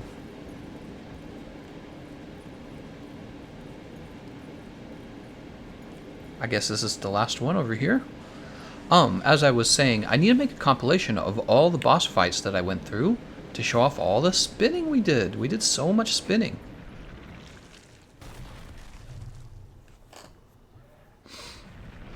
A dental implant, they hurt like hell. Yeah, they probably do. Yeah, from what I understand with the dental implant, they create like a place for... They actually have to drill... Nice job. That part's broken on his head, is it not? Nah, I think that was his wings broken. Ouch. Didn't realize he was shooting me there. Dental implants, what I understand is they drill into your bone to make room for like a peg that's going to go, that the tooth is going to go into, which is just ridiculous, like a holder for the tooth, a brace. And that is just crazy painful sounding. Whoop. Did you guys know that the hammer actually gets good damage on Zenajiva's tail? Yep, Zenajiva's tail has good hit zone values for the hammer. Not as good as the head. You should always be going for the head. You should have gone for the head.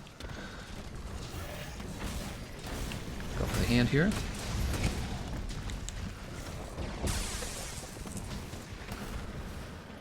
Can't dodge this, unfortunately. His roars last too long to be able to iframe through. One of the reasons why his fight's so annoying. God, I can't believe he got me with that.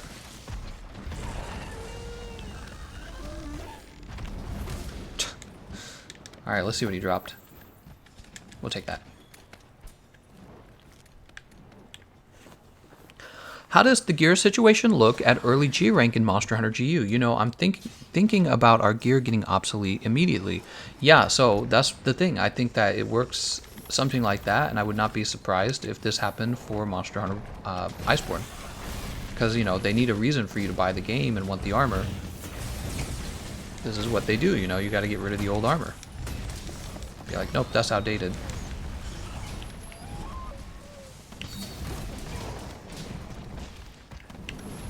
Wow.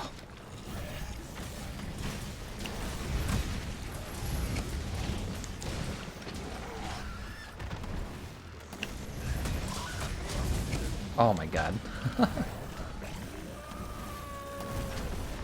Tremors. Ah, what a waste. What a waste of a mantle.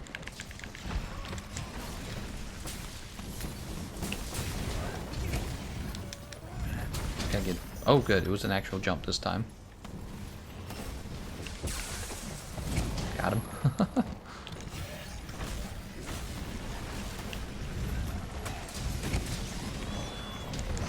Oh, he didn't like that.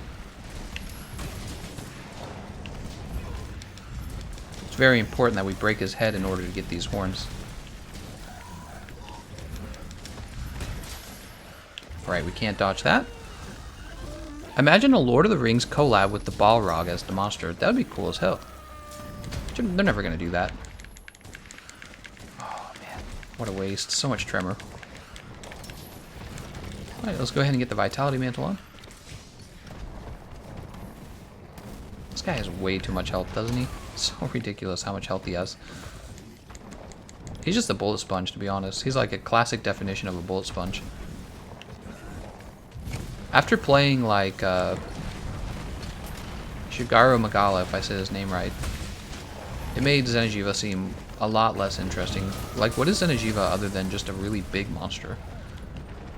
He became so much better when he became Arch-Tempered, but everyone was giving Capcom so much praise for the Arch-Tempered version, and I just felt like, well, now he's the way he should have been when he released. He should have been that fun.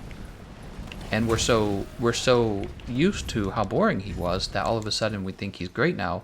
The reality is we're just getting probably what we should have had the whole time. Okay, there's... Oh, no, wait. He doesn't have the rings, does he? We're going to KO him probably here. No, actually, I don't think we'll have enough. We'll probably have to do this twice. Is that KO? No, it's not.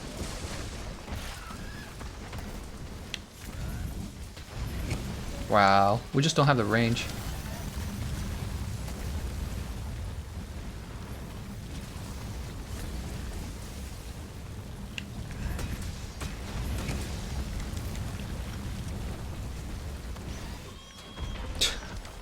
Tremors.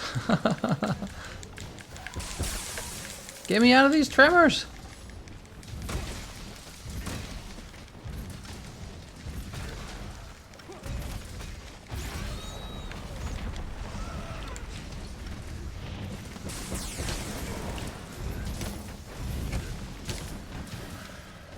Oh my god, the roars.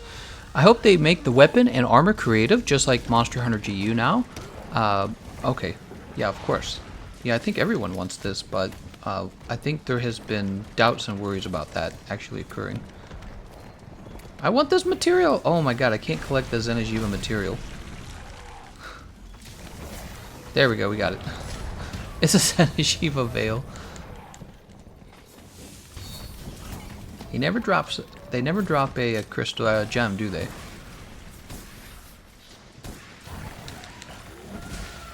Woo!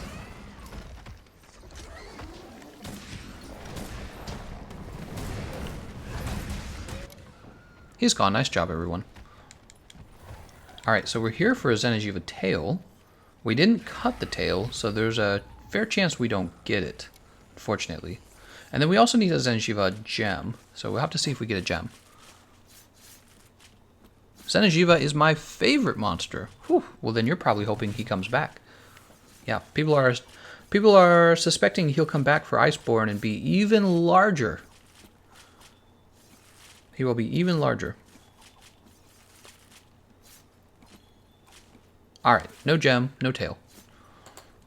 Maybe we will get it in the reward screen. That would be nice, wouldn't it? When will you learn? You don't get nice things. Q says they do drop gems, in fact. Really? I swear to God, I've never actually gotten a gem as a drop. So if they...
All right, let me know if you can hear me now. I just reset OBS and I unplugged and replugged my microphone.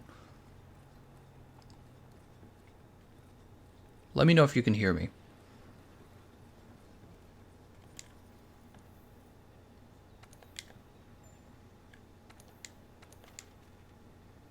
What do we have? Light upon the river's gloom. We just did that one, and we did not get the tail that we needed. Slay Teostra. We will take this one. Ah, okay, so you guys can hear me now. Terrific. It's crazy how equipment works, isn't it? It just randomly does not work sometimes. Robo Phil, Eric Shen is here. Yeah, weird. Yeah, the cats didn't touch anything. I didn't touch anything. It just stopped working. That's just how technology is sometimes. Isn't that interesting? You know, so all of our computer devices are really just running off of small electrical signals. And the electrical signals, you know, they go like do, you know, kind of like Morse code actually. And those signals are sent to kind of like tiny pieces of hardware that collect those, right, the signals, and they hold on to them and they interpret what they mean. And those can actually kind of like overflow, or they can short wire, or they can mess up.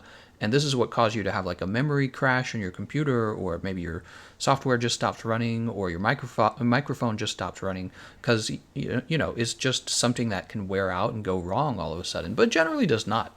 It's kind of impressive actually how many electrical signals your computer can send without anything breaking for a long time. It's actually really impressive. I killed the normal Xeno'jiiva in 20 minutes, no decorations. Is this bad? Yes, you should have gotten it done in 2 minutes. Marco Polo says no white noise in the background anymore. Oh, there was white noise in the background. Huh, weird. Weird, man.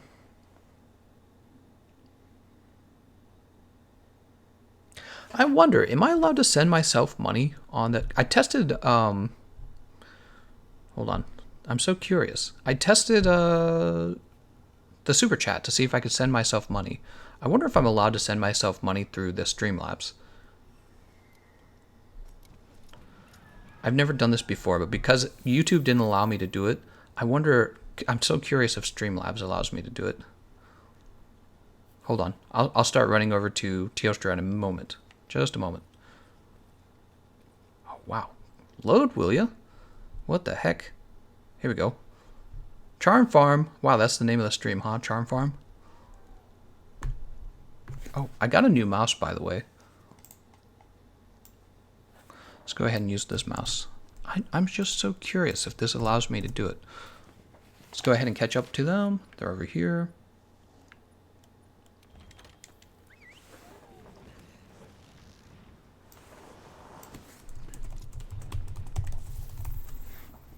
Minimum tip is $1. Huh. You know, I've never used this.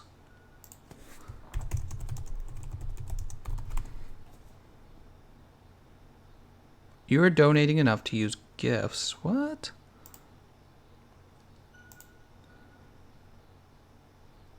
Don't worry, I'm going to run down to the fight in a moment. I want to see if I can send myself money.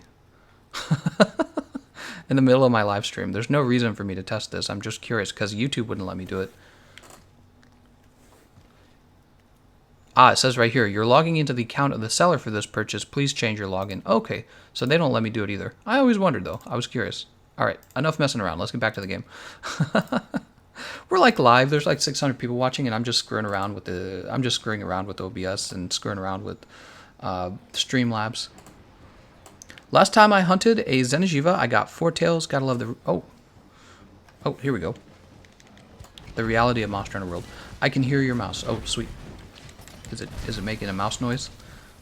Gameconomist, are you actually into electronics, or was it just a thing you heard, or something like that? Well, I went to school for computer science, and one of the classes we had to take was called Assembler.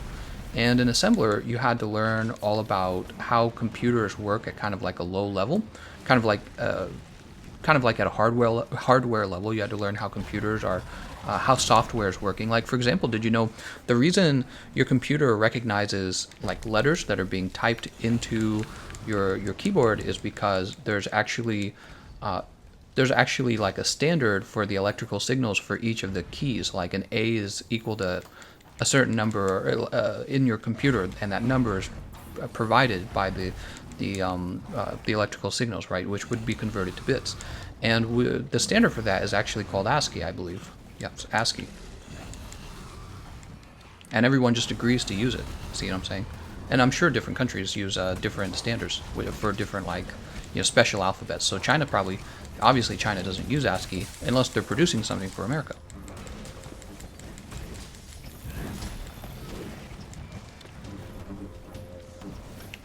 Oh, he's moving. We're fighting a lot of Teostra today, aren't we? Did you learn about the von Neumann architecture? I definitely recognize that name, but I'm not sure what you mean by it. Yeah, so it's not, I can't remember it, but I definitely recognize that name. It wasn't a history course. It was literally a course on like how computers are running at a low level. So you were learning about how registers work and stuff like that. And operating systems, and I actually didn't do too well in that class. It was really difficult. I had to try really hard, and I still only passed. I still only passed the score with a low score. I think I had like a C in the course by the end, and that was me like just barely holding on, putting in lots and lots and lots of effort. I did well on the programming side of it, but I did poor on the testing side of it. So there were like these difficult tests that had to do with why computers are working. But then there were also some of your scores created by like the programs you had to write. And I think I did, if I recall, I did like really well on the programs and really poor on the testing. Actually, that was true for me for a lot of stuff in school. I usually did bad on the test, but I usually was able to get by on the score I was getting from writing the program. Trapper says you're right, it's ASCII. It's kind of information that you don't ever use again, but it's interesting information. And somebody out there uses it.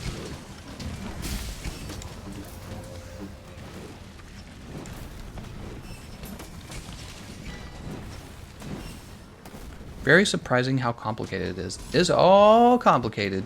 It's crazy. You know, people, I feel like they take technology, how sophisticated it is, I think they take it for granted sometimes.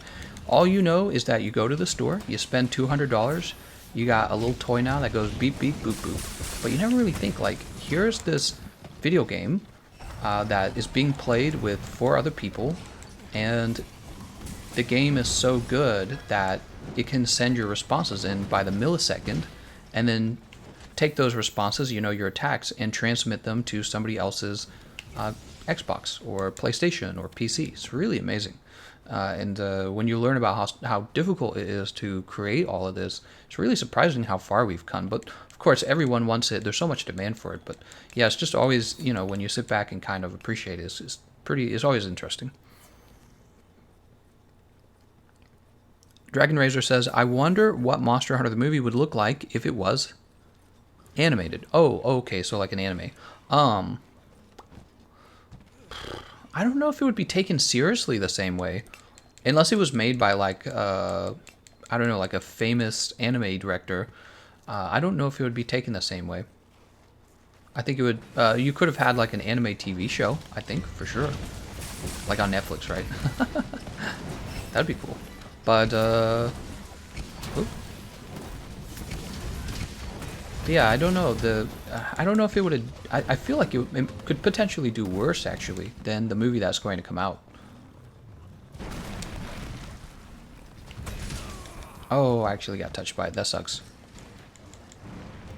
Nestor goes, you know about programming? Negative. Mink says, you got some little toy that goes beep, beep, poo, poo. Basted? What?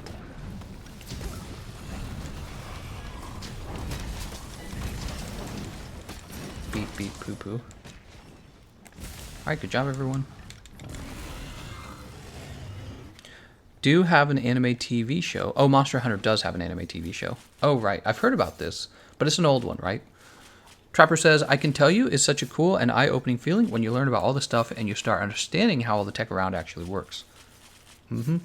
That is true. That is true. And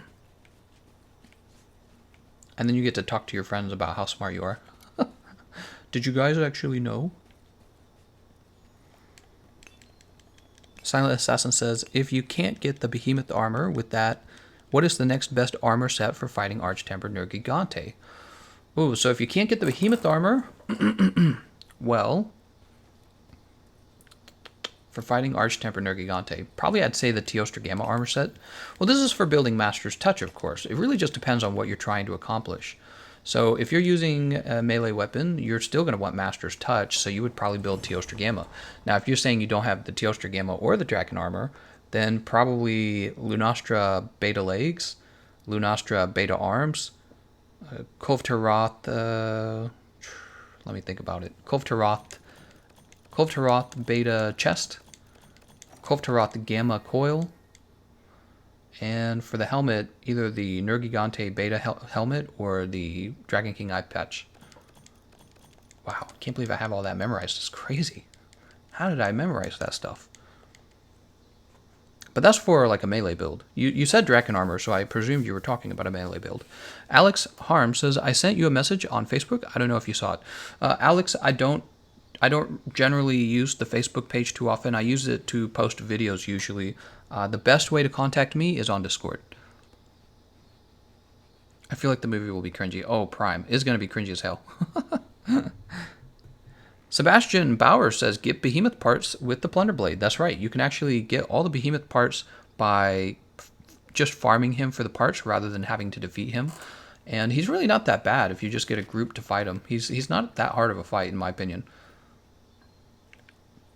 All right, so we need another Gyros, and we need more tempered fights.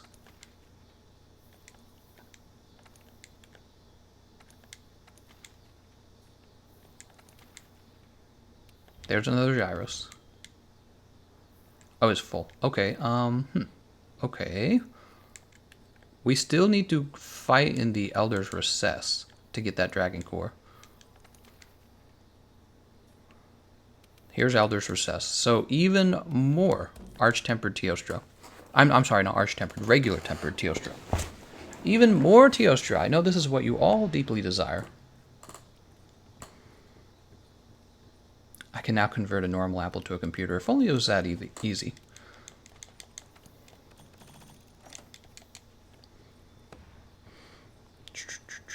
Good memory. Anyone see Stephen Ballmer introduce Cowhee today? Watch if you want to cringe. I want to look it up, actually. Cowhee.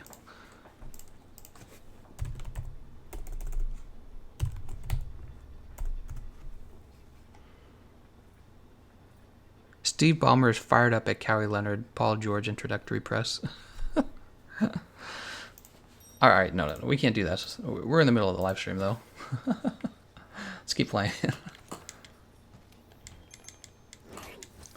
If you're bored, allow me to recommend another game, Hollow Knight, to stay... No, I'm not bored. Problem solved. I'm not bored. Eduardo says, my body is ready. Corvide says, I have the bad feeling whoever is writing the movie skimmed over what the franchise is about and went, I will do my own thing. Yeah. I wonder if he's even played that much Monster Hunter, to be honest. The director? What if he hasn't? Do you prefer macroeconomics or microeconomics? Trick question, lol, at fail. You can't really have one without the other. They're connected. Micro and macroeconomics are the same subject of economics. So the answer to your question is yes. Akimbo says, are your hammer build videos updated? I am a new hammer user and love you. Thank you very much, Akimbo. They are very much up to date. Well, okay. Actually, if you want to talk about my top hammers video, I posted that before. I think Arch-Tempered Kovtaroth and before. Well, I don't know if it was Arch-Tempered Kovtaroth, but it was definitely before Arch-Tempered Nergigante. So actually, yeah, maybe it's time to go back and show some new builds. But really, the builds have not changed very much. That's the truth. So what are we doing here? We're gonna farm some ore. Okay. So Numeron, you are welcome to go straight over to Arch-Tempered Teostra, but we need some ore first. And we're going to go get that right away. Dragon Razor says, with this power of this knowledge of technology... Oh, I already read that one. I've played most of the game solo and didn't have too much trouble.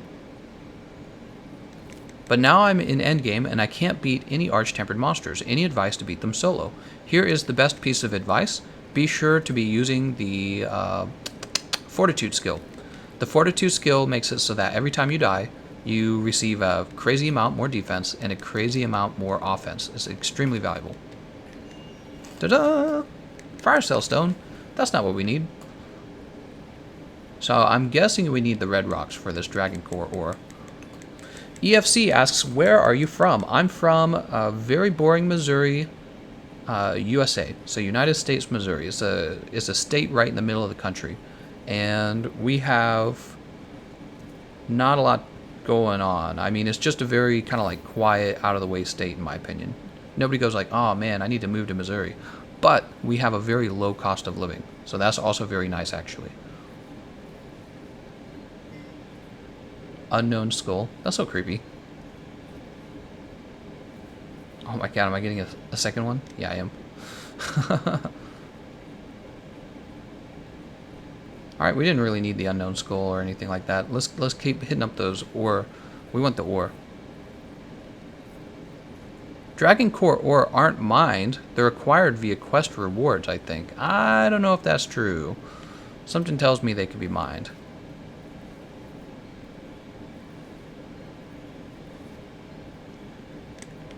You know, it's funny, my wife and I, we went through school, and the whole time we were in school, all we talked about is how one day we would move out of Missouri. And it's been about 2 years since we graduated. And now we're just kind of like, well, maybe we should just stay here because the cost of living is so good here and nothing crazy ever happens over here. It's just kind of like, well, we could just stay here. It's not a big deal. An apple away can keep a doctor away. I think you mean an apple a day can keep a doctor away. Numeron's like, I just planted a bomb. Numeron, I am gathering ore. I hope you don't mind. I will catch up, Numeron, I promise. Isn't there ore down here?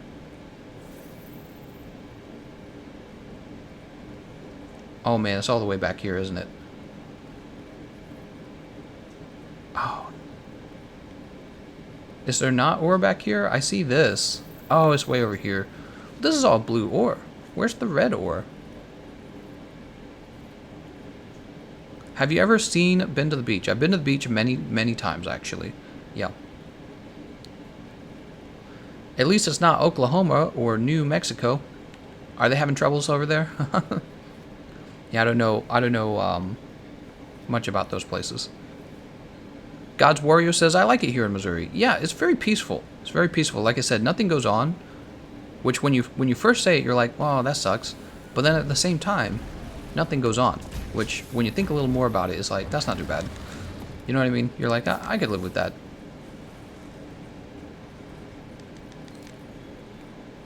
There's a red in the tunnel. Oh, I must have missed it. Any recommendations against Arch-Tempered Nergigante as far as strategies go for a primary bow user? So I actually have a bow counter build video. I recommend you go watch that counter build video. It's really good. From the wiki on Dragon Core ore, this material can be obtained by completing Tempered Threat level 2 and more. Okay. Alright, well let's start killing this guy. Sorry about that, Numeron. Apparently I should have just gone straight to killing him, Numeron. But I'm here now.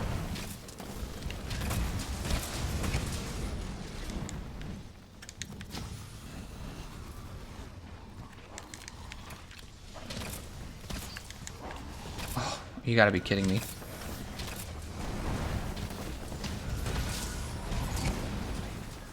I don't think that last hit even landed.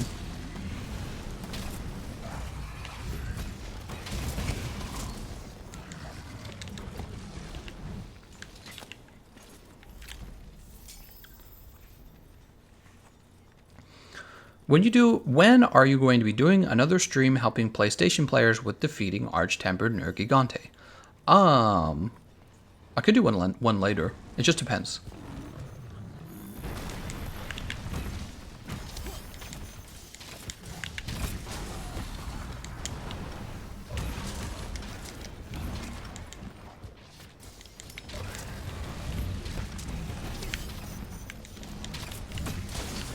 Oh, he's coming down.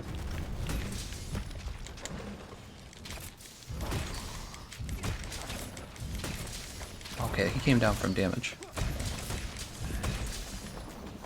Oh, surprised that didn't KO him.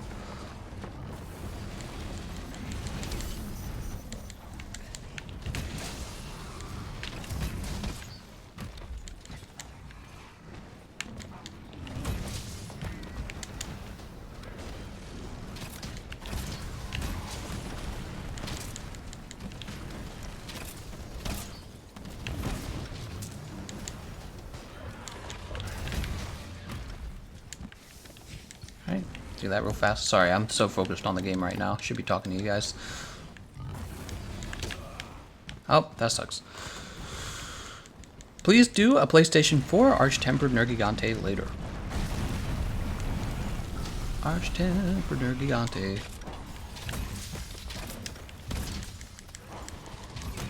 Oh, he got up from that fast, didn't he?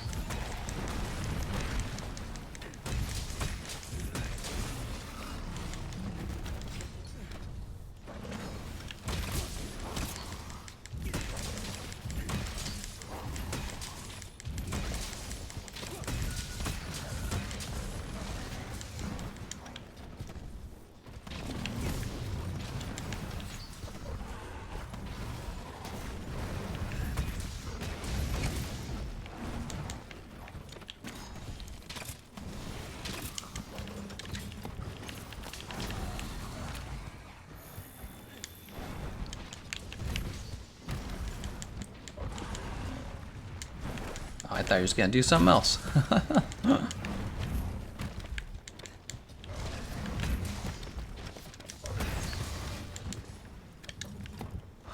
What breed are your kitties? We believe that the white cat is a blue-midted something, and we don't know about the gray one. Might just be like just a common breed, common short hair. There we go. He's knocked down again. Blue-midted. I can't remember the full name of it.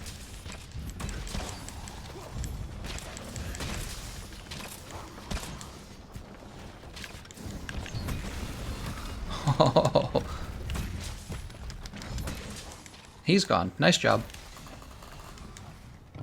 Loving those ledge hops.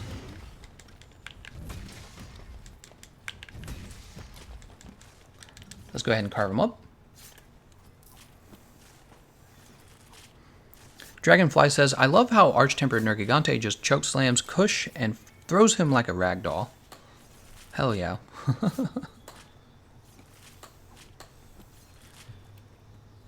What's the best bow path? Best bow path? You mean the best bow, like, weapon tree? Well, with bows, you generally have to build for the correct elemental damage type. The Anja bow is really good. Flying Kadashi bow is really good. The Dragon Bone bow is good for dragon damage. The Legiana bow is good for ice. What am I missing? I think I'm missing one for water, but I can't think of a good craftable water bow. John Victor says, I said yesterday that you should think about doing 3 streams a day, PC, PlayStation 4, Xbox, and you said that some persons can't watch because of work, so try to randomize the order every day. That's true. I think I see what you're saying. Rotate PC in the morning today, PC in the afternoon tomorrow, PC at night the next day.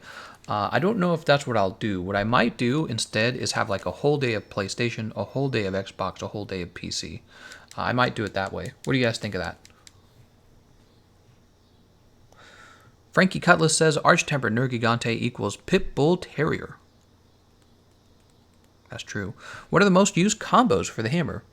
You have the R2 into triangle when it's charged, and this is a very common combination.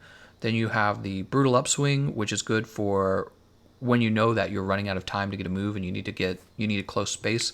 Then if you fully charge the R2, you get to stage 3, and this gives you the brutal big bang, which is always a nice chunk of damage.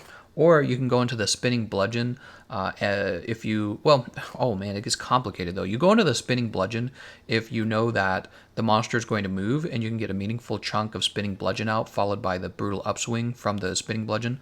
The midair spinning bludgeon's nice when you're on a hill, but actually I generally prefer to ledge hop, which is where you get to the ledge and you spam the aerials by jumping off of the ledge and then pulling yourself back on repeatedly. You've seen me do it a lot.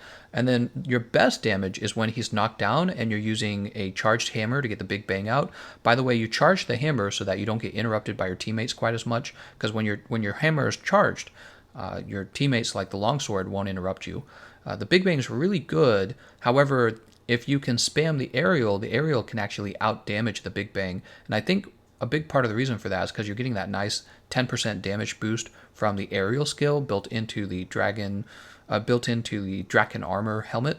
What are the good? Those are mostly the combos I use. You could actually study speedrunners and try to figure out what their movesets are, because those are the guys who really they find out what the optimal moveset are. They're really good. All right. Let's go find out what we can upgrade. Let's see if we can upgrade anything.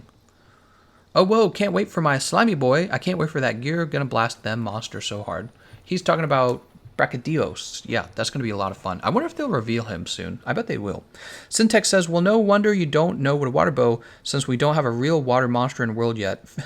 Fish Barrett does not count. Yeah, I can't remember a good craftable water bow. All I remember is the Tareth water when I think of water bow. All right, let's go ahead and upgrade equipment.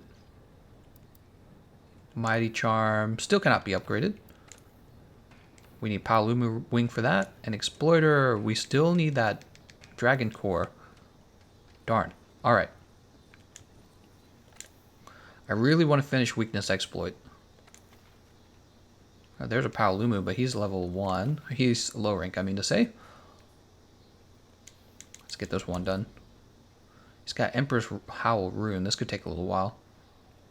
Look at that, I'm level 70, amazing.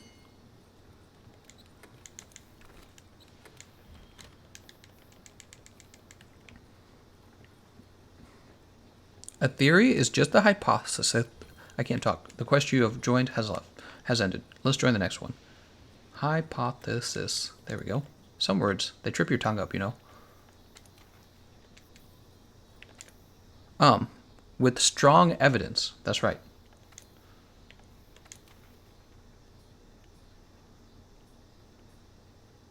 All right, that's fine. We'll just go to the next one. We have 40 days until Iceborne. How many trailers do you think we're going to get? Well, at least one more trailer, for sure. At least one more trailer. And then I think we'll get another developer diary. But I think it's possible we get 2 more trailers and 2 more developer diaries, for sure.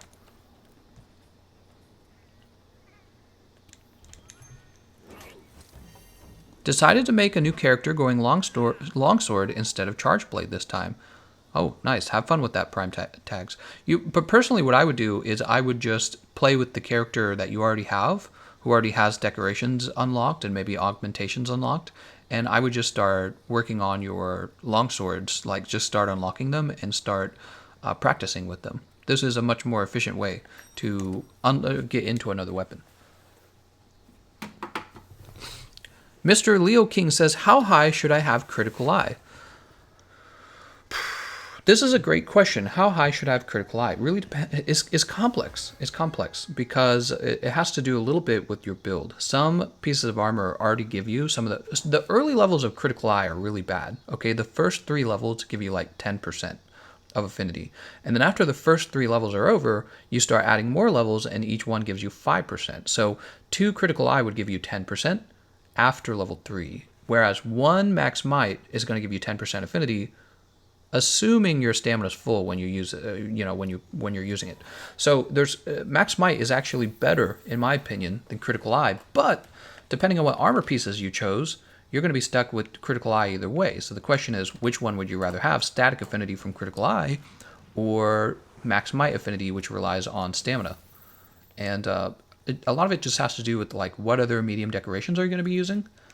It's actually kind of complicated, but at the same time, if you do a lot of builds, you start to kind of intuitively understand what's going on. Generally, I try not to do critical eye if I can use max might. How about that? Because then you can take those leftover small decoration slots and use them to build vitality, wide range, protection, all kinds of nice stuff.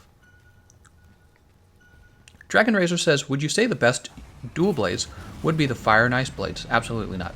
Or is it just like the bow where element is key? Element is key on the dual blades. Dual blades and the bow are both very heavy elemental weapons. Okay, so almost all of their good builds are elemental. Almost all. There are exceptions. Yep, vast majority of the time you need an elemental build for the dual blades.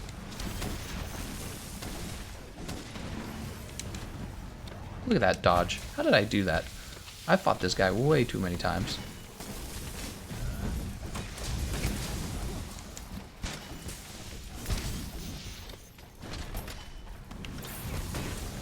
Oh, that actually hit. That's amazing.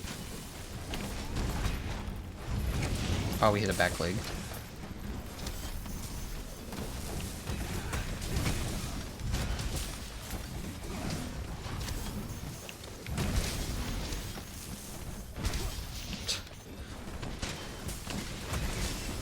He's KO'd. No, he's not. That's damage. So he's about to be KO'd. He's about to be KO'd. Oh, maybe not, actually. I think I'm the only one dealing KO.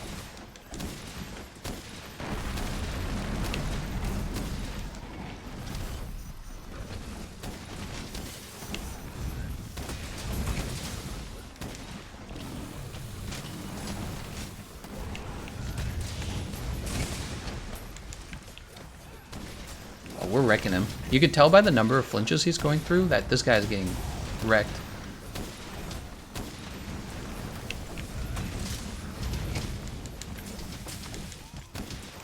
Is that another damage knockdown? Oh my god. We so got this guy. This guy, he's not even able to move, honestly. That's going to be the KO.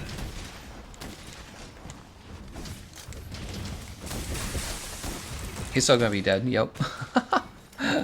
You can just tell by how the order of the part breaks are occurring and how the flinches are occurring when you're getting good damage out on a monster. You can see everyone's probably using a really decent build too. Fatalis, Janokio, and Hentai Goddess. What a name. Hentai Goddess.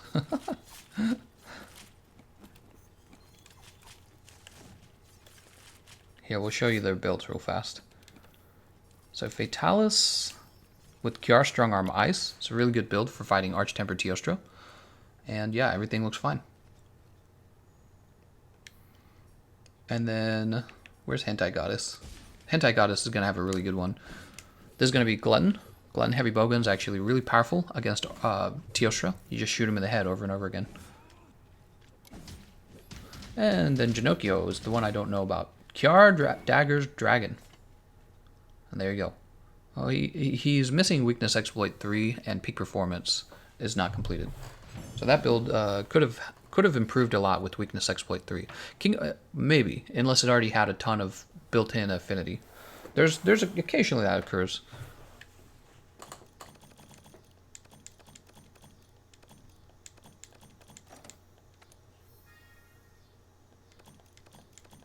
Alright. Still no Dragon Core ore. I'm going to look it up myself. Because we need that Dragon Core ore pretty bad. Dragon Core ore.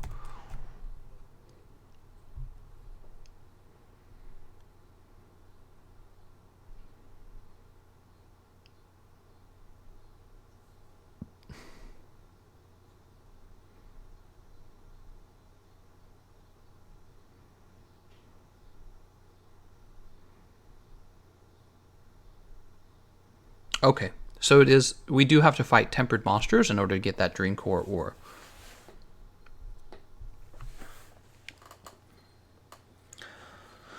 Alex Harm says, on the next PlayStation 4 Arch-Tempered Nergigante stream, would you also help anyone with not just defeating him, but also getting the full Gamma armor set too? No, we generally don't do that. There's too many people who need help. Matt Cicero says, do you think that the weapons will continue to upgrade in Master Rank or have separate trees for Master Rank weapons? That's a great question. I think they'll continue to upgrade, honestly. It'll just be easier for them to implement that. John Victor says, what Bloodborne Dark Souls weapon or weapon class would you like to be in World? The Ultra Great Swords. Fatalis says, RNG might not be on your side. Probably not. When is it ever? Ultra Great Swords. You think the Great Sword's big? Wait till you fight with an Ultra Great Sword.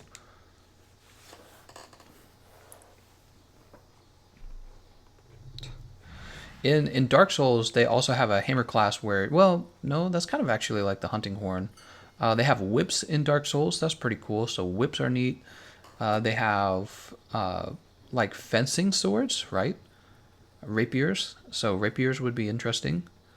They have pikes and spears. That would be interesting. So there's always a lot of stuff. They have claws and fist weapons. Slightly different than dual blades, but I mean, dual blades could always be crafted with their moveset to be kind of like a fist weapon.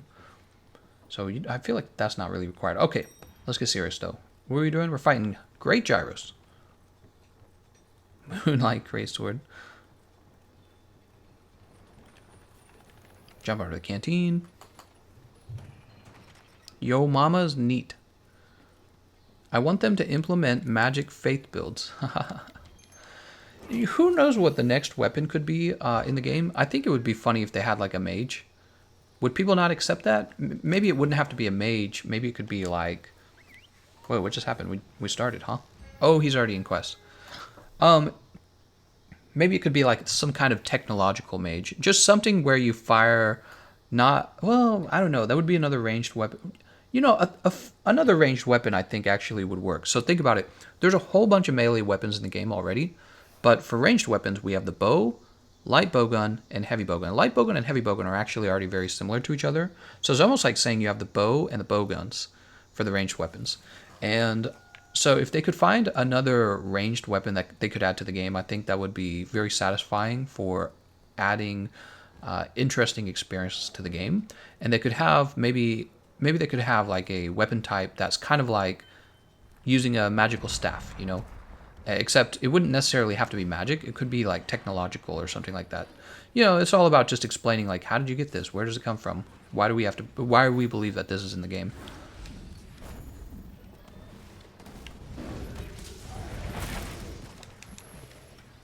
Pike class, Gobel for Iceborne. Mushroom Mancer is a mage skill.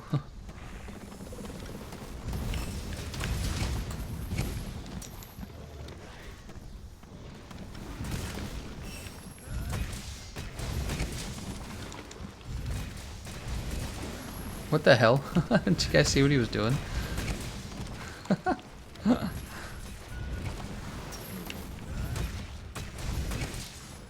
Alright. Easy peasy. It says we've only done it 2 out of 3 times. That doesn't make sense. We've done it 3 out of 3 times. Oh, no, we tried to join one and we didn't get in. Now I remember.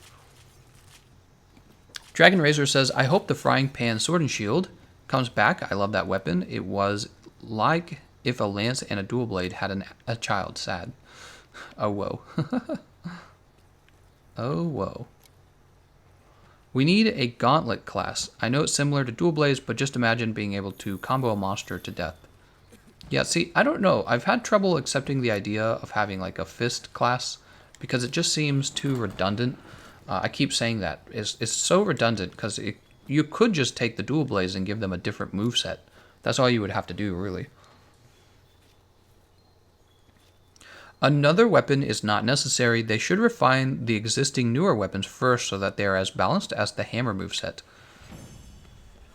think I agree with you, Kamar, but you have to agree that in the future you wouldn't want this to be all the weapons in the game for the rest of time. So eventually you're going to want a new weapon, and the question is, when you do want a new weapon, what do you want it to be? Big bladed boomerang.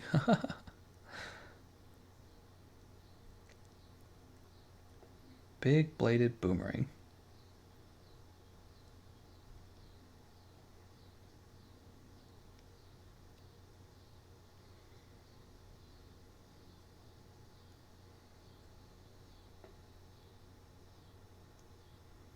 What if they made a new weapon class where you're like a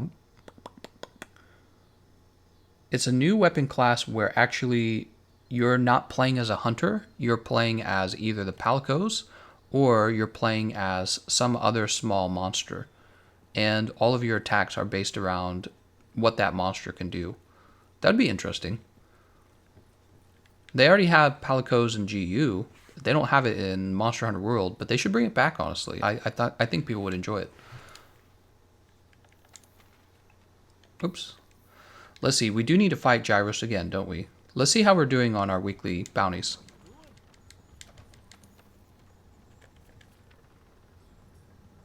Elder's Recess needs one more. And Tempered Monster Hunts needs one more as well. So we have one more of each to complete.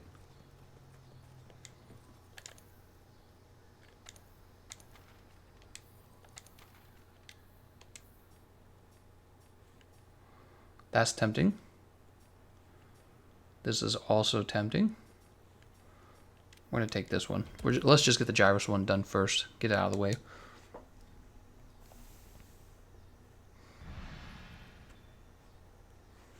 Either Taunt Fuzz or something crazy like an Impact Pogo Stick. That's a little too wild for me. A little too wild.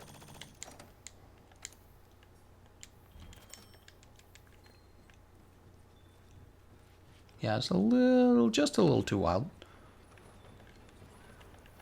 I think there's a lot of creative things they could do, though. And then there's a lot of obvious things they could do, like people wanting a spear class where rather than flipping in the air, you actually poke. I feel like that's too safe a route, almost.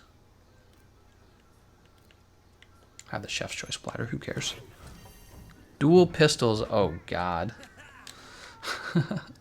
Dragon Razor says, we should get to play as the Palicos again, or add the Sword and Shield frying pan. Alright, I stop. Stop saying Jagras, it's Gyros. It's Jagras. A scythe may be interesting as well. I don't know. I don't really know how Reapers would fit in the game. I've heard people ask for it, but you know, even in Dark Souls, they didn't seem to fit that well. You know what I mean? Even in Dark Souls, they never really fit them too well in.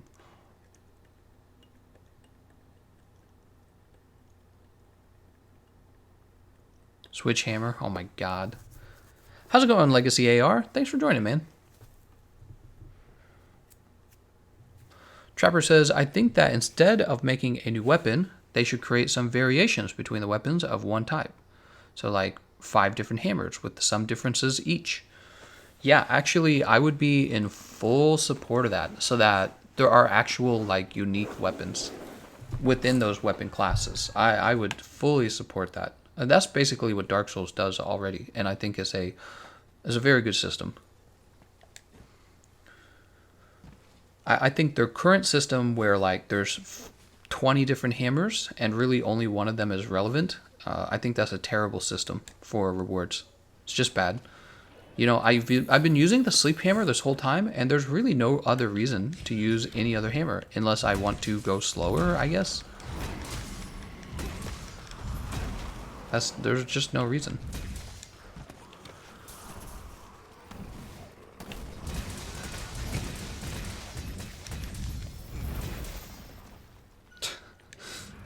I wipe these little guys out.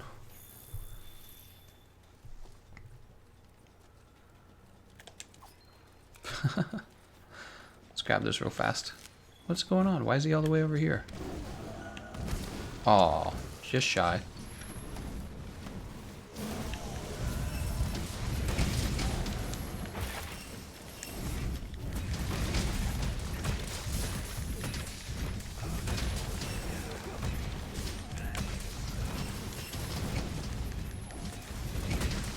Look at this guy. God, he got beat up so bad. Poor Gyros.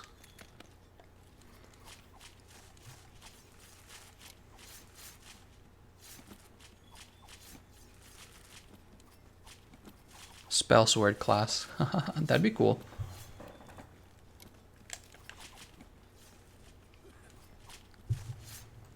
A gadget class.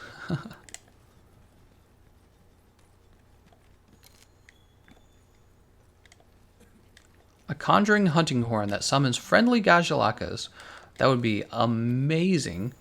But that's not a new weapon. They could just make it so that the hunting horns that are already in the game can do this. Yeah, that would be amazing.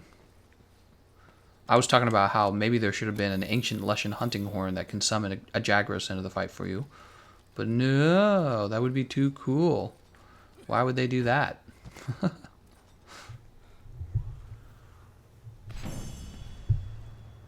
Make the gun lance shoot actual projectiles. I'd be down for that. Why not? Be like a gun lance bowgun. Look at the Otogaran weapons. Some of them have really good designs, but suck stat-wise is basically wasted development time. That's exactly right, Syntex. It is wasted development time when they go through all the trouble of making that Otogaran. So, like, even if they just did this, think about this. So they could have weapons that have longer range, but lower damage. They could have weapons that have much shorter range, but much higher damage. They could have weapons that have a faster attack speed, but lower damage. They can have weapons that have a much lower attack speed, but much higher damage. And they do that for each weapon class. Each weapon class has that built in. So maybe the Otogaran weapons could have been known for having faster attack animations, right? And then you'd actually have a reason to maybe try out the Otogaran weapons. And then all they would really need is somebody there who would be willing to maybe balance the weapons a little bit. And that would end so much variation to this game. It really, really would. You know what I mean? Matt says, off topic, but how do you suggest I go about maintaining crafting materials outside of healing items? Expeditions bore me and seem like a waste of time. Be sure to use your botanical research center to grow as many items as you need. That's what I would say. Well, we got Lupastra. Lupastra.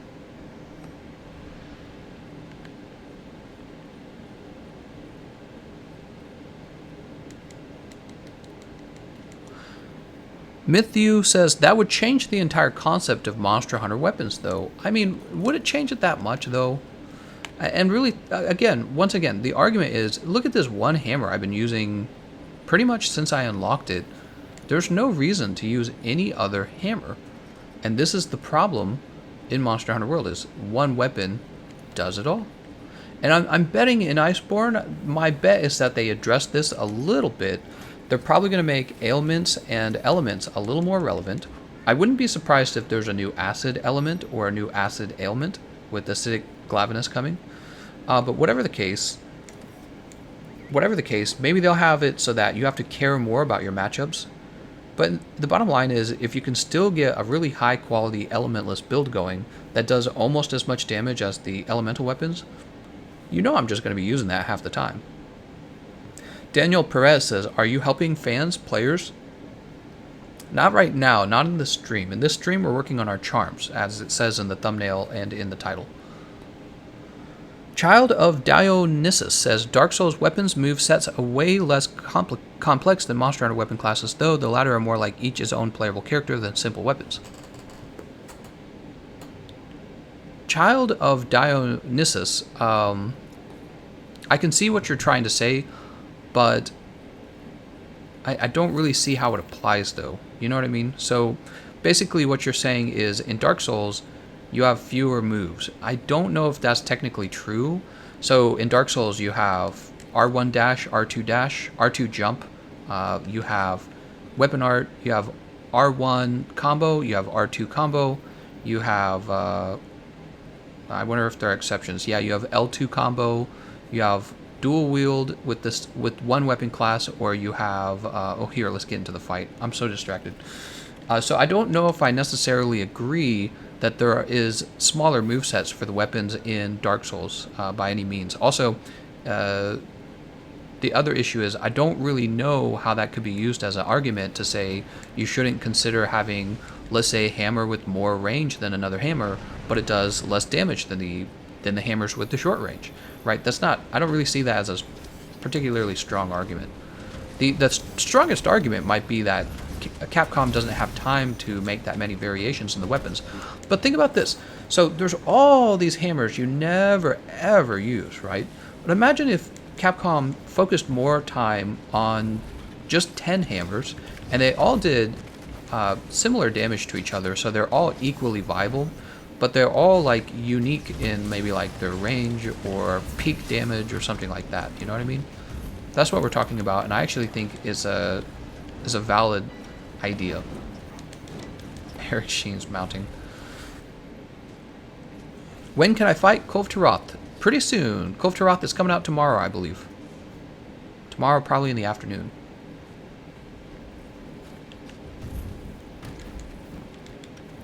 She's gonna come down. A flute class that debuffs with melodies.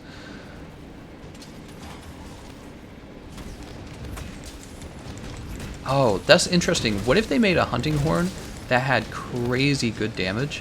However, all of its buffs debuffed the team. Wouldn't that be crazy? So imagine a hunting horn, and it doesn't matter what buff you use. It's a negative. It's bad for you. It's bad for your team. It's bad for the player. But the raw damage on the horn is so crazy high that you're just tempted to use it anyways. That'd be cool. I don't know why they don't do creative stuff like that with the hunting horns. They're totally capable of doing it, they just don't.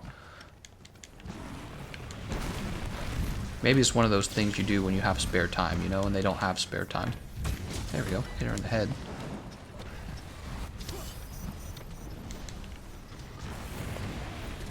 Poison, I need buff.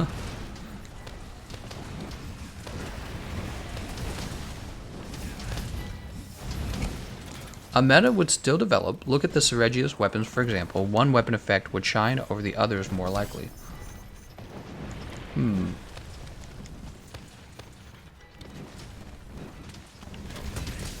I think, though, even if a meta does evolve out of what I'm recommending, I think you would at least still see people playing with the larger variety of weapons, because it would be harder to define which weapons are the best.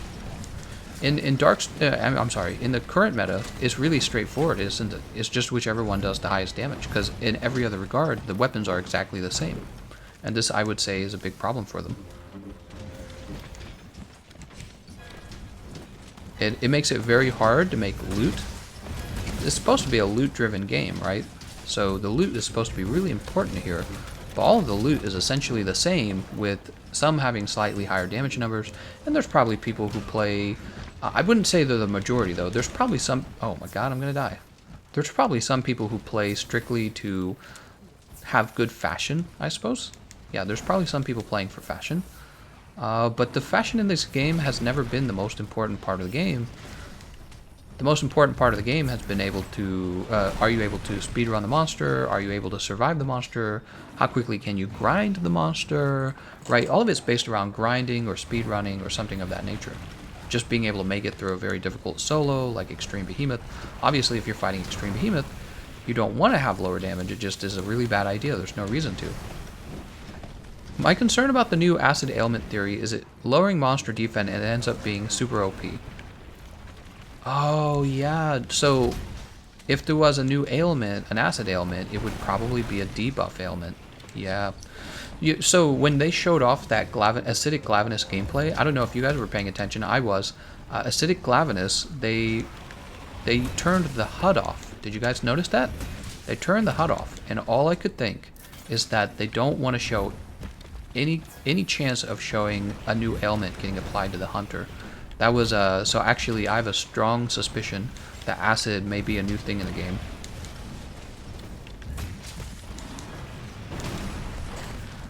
Yeah, they didn't want to show us what do you lose when you lose the HUD? Well, you primarily lose the ability to see ailments.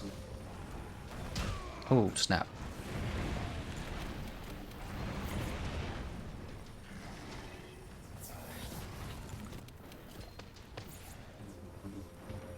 There we go. Actually, you know, another thing on the issue of not bringing more variation to the weapons, I was just playing Monster Hunter GU, and the GU weapons had more variations than World does. So in GU, you had the Seregios hammer, and when you rolled with it, it had the ability to actually become sharper while you were rolling. So why don't they have stuff like this in World? It just it was a cool little thing, and it made the hammers feel different, right? Like I did more damage with the hammer that I ended up crafting after Seregios, because obviously it was a G rank parts hammer, but I ended up missing that ability to roll and get my sharpness back. And it adds a level of complexity to the game that makes it harder to determine what exactly the meta is, you know what I mean? And that's a good thing, having that complexity. One of the trade-offs when you're doing a build in Monster Hunter, one of the complex trade-offs you have to decide is what's going to be better. Is it going to be better to take attack boost 7 or attack boost 4 with 3 levels of health boost? And one of the questions, that question is basically answered by opinion. So you say something along the lines of, well, if I know I'm going to die without health boost, then actually it would be better to take the health boost and not lose all of that time carding. However, if you know you're not going to cart, then actually health boost 7 is better. And this sort of opinion-based analysis of the skills in the game is part of what makes the game feel more like an RPG.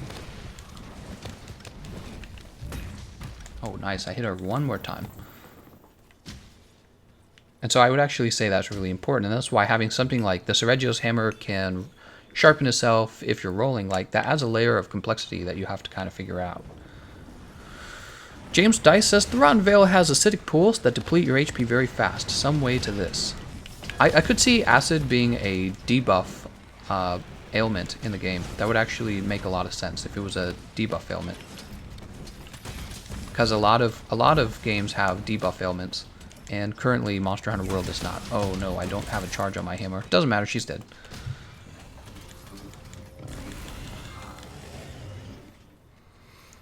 Katarino says it kind of already exists with weapons that have built-in crit element and crit status.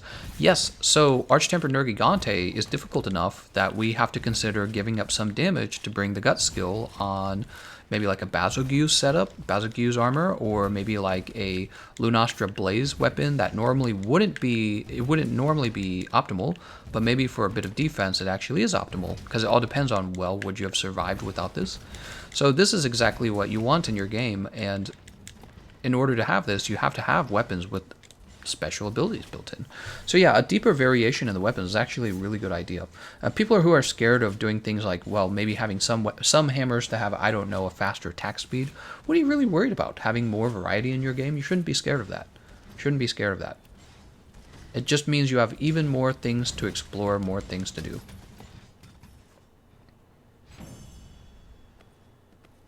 Frankie says, it would be funny if the acid actually ruined your gear, like in Souls. Oh, I know what you're talking about, like breaking.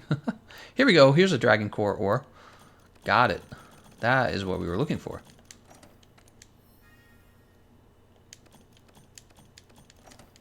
Alright, we might be able to wrap up then. Let's take a look. Syntax says, but what would it do? defense down because DOT debuff is poison and would be trivial if acid would be another DOT debuff. You know, it could just be like a true debuff so that the monster takes more damage from all damage sources by, I don't know, like 5%, something like that. It depends. It could be hard to balance. Poison should get a buff. I agree, Senior Chicano. It really should. You know, actually, Senior Chicano, poison doesn't necessarily need to have a buff. It just needs to be placed on legit weapons. So imagine there's two hammers to pick between. The sleep hammer, and then let's say there's a second hammer with exactly the same stats as the sleep hammer with built-in elementless, right? Same raw, except it also comes with poison. Well, then that would become the new meta. That poison hammer would be, because you would presumably proc poison once. And since the hammers do the same damage, right? So I'm saying that the poison hammer has the same raw as the sleep hammer, including the elementless decoration, but the poison hammer also has the ability to proc poison once, and so presumably it would actually be the meta, and then poison would be the meta. So this is the problem. Poison is really a DPS ailment, just like blast, and we're trying to calculate for it, and the problem is all of the poison weapons that we have are basically inferior to the raw weapons that we have.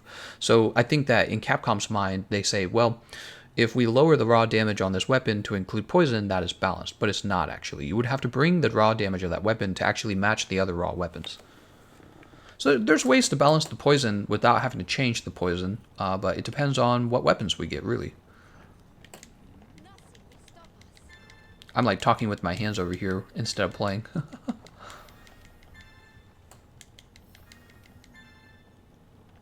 Gold Wyverian print. We did it. We did it, we did it. Take honey.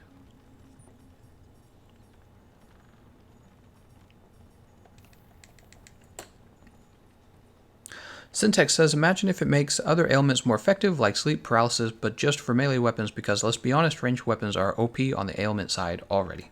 Yeah, it's true. Man, I'm running wide range on this build. I really shouldn't be. Should be running something to do more damage. Let's go craft that weakness exploit level 2 charm.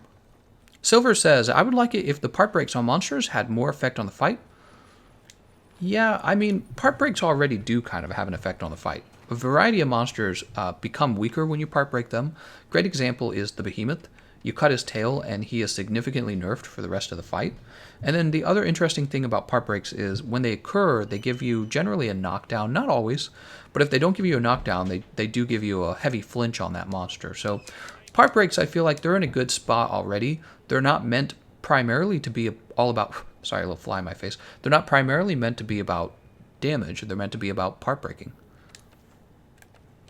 So I think that part breaking actually is in a good place. All right, there it is. We're losing our Teostra gem and our Dragon Core ore. So for Mighty Charm, we need Zenigeva gem, 2 Zenigeva tail, and 1 Dragon Core ore. We won't be getting that soon. Blessing Charm requires Paolumu wing and Paolumu pelt. So we might do that. Defense Charm. Focus needs a Val gem. Constitution needs an Odo gem. I'll ask anyone if they have Paolumu.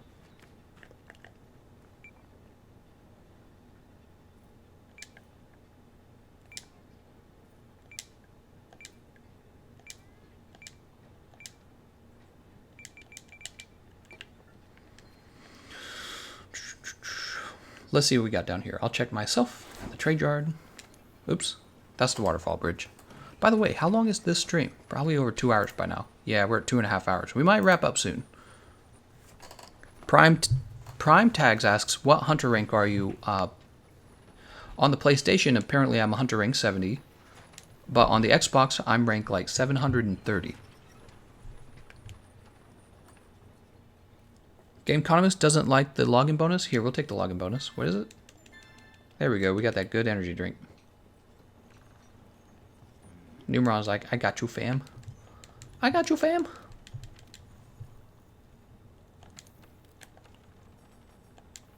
We'll check for Paolumu as well. Oh, so we have a decent one. Okay. We have a decent Paolumu.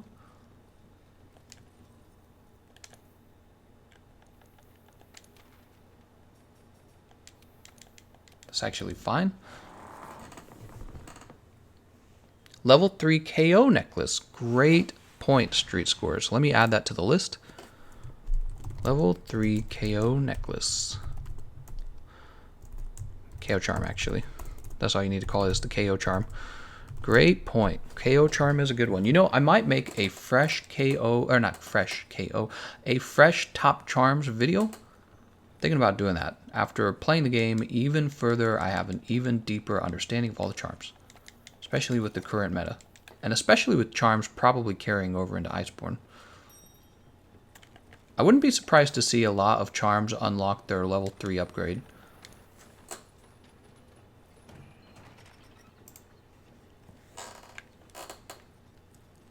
I'll go ahead and eat. Daniel B says, you don't play on PC? No, actually I do play on PC. You know what? Maybe our next PC run we'll do like a mod or something fun.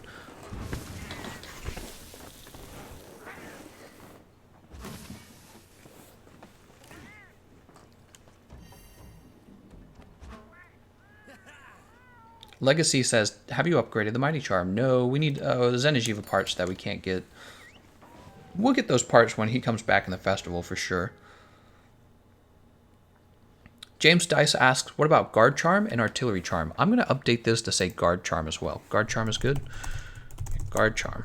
I do have Artillery on the list of charms we need to get. I don't think I've unlocked it yet, though. Kitman says, what is the best way to farm Warrior Streamstones today? Because I know that the events will help tomorrow.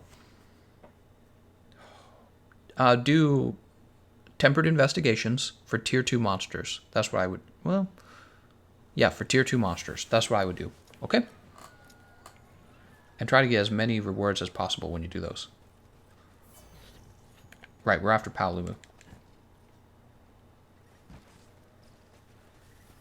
God, I never fight Paolumu.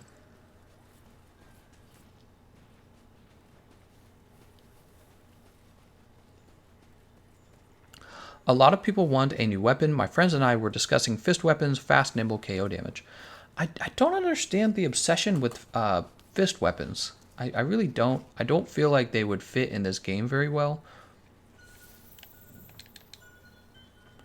I think that they could do fist weapons. But I feel like there's so many other options they have that I would not rank fist weapons very high. In fact, I feel like all they would really have to do is change the moveset. All they would really have to do is change the moveset on the dual blades, and you would effectively have a fist weapon, because that's really all fist weapons are. It's dual blades with the altered moveset.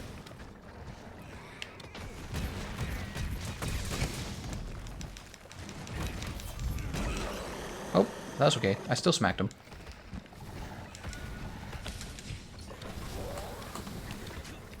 We're still gonna mount him. Oh, nope, nope, nope. We missed.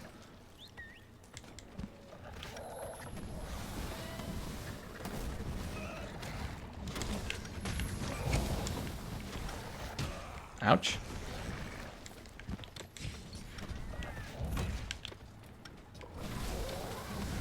Paolumu, one of those forgettable monsters. Arch-tempered Paolumu. He kills you with one gust of wind. He's like super OP. Oh, he smashed. Oh, he smashed. Oh, man. KO'd. Oh my god. I just got knocked down here. So silly.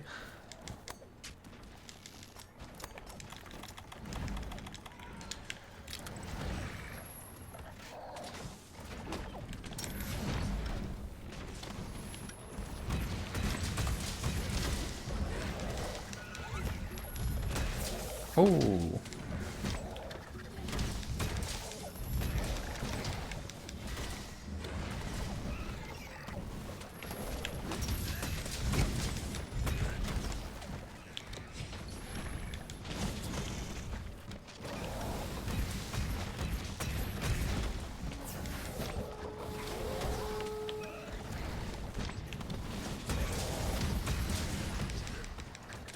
Syntax says, for Warrior Streamstones, Tier 3 investigations should be more effective if you can kill Nergigante. Well, I don't know if that's necessarily true. I know that the Tier 3 investigations give you more of the Rarity 8 Streamstones. I don't think it's true that they give you more of the Warrior Streamstones. Also, besides this, yeah, I'm pretty sure that you would do the Tier 3 for the Rarity 8 Streamstones, not the Rarity 7. Or whatever they're called, Rarity 6. No, they're Rarity 7.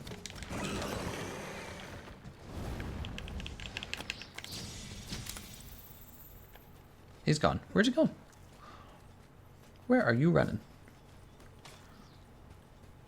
What about a ball and chain as a weapon? Well, that's my recommendation. I recommend that Capcom adds a sort of whip-like flail weapon. Could have an actual heavy ball at the end, right? Like a spiked ball and chain weapon. And your character swings it around, smacks a monster with it. That's my recommendation.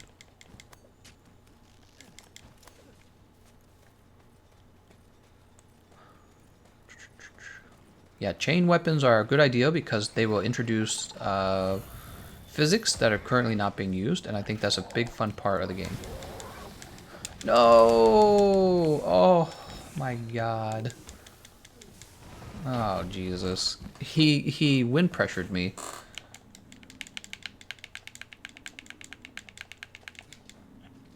Alright, it looks like you wake up way before the monster does.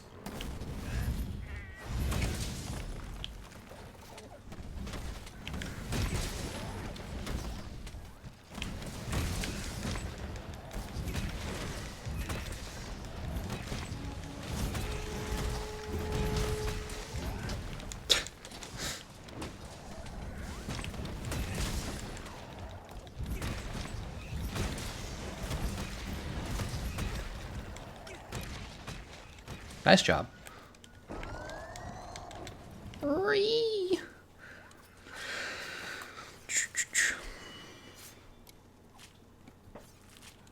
Mink says, why does no one join my Tigrix quest? Tigrix quest. I'm not going to say Tigrix. Please.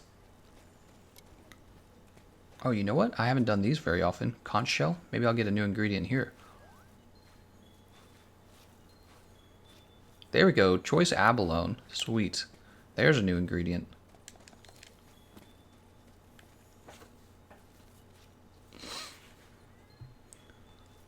Shut up.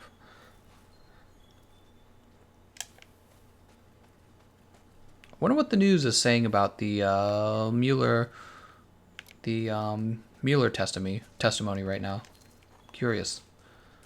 They're all going to have front page headlines that spin it in a favorable direction. Let's see what everyone's saying.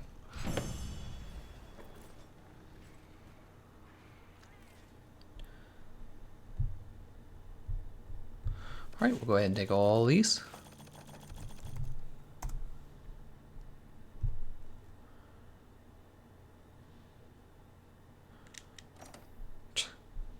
Oh my god. It's always so toxic looking at the news. They're always so crazy.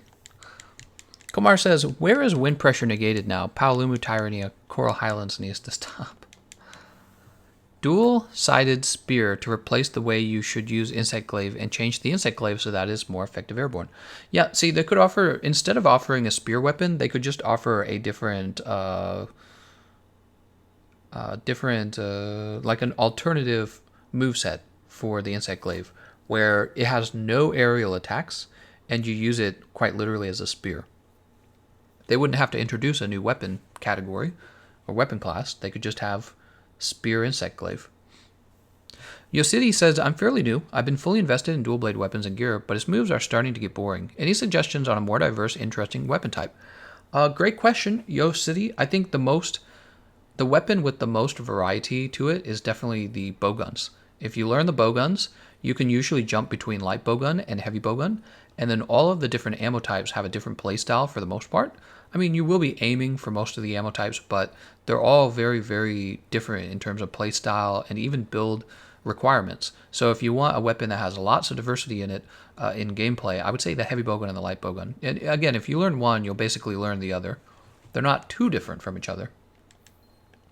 So let's see, that was Paolumu. Let's go see if we can upgrade that Divine Blessing.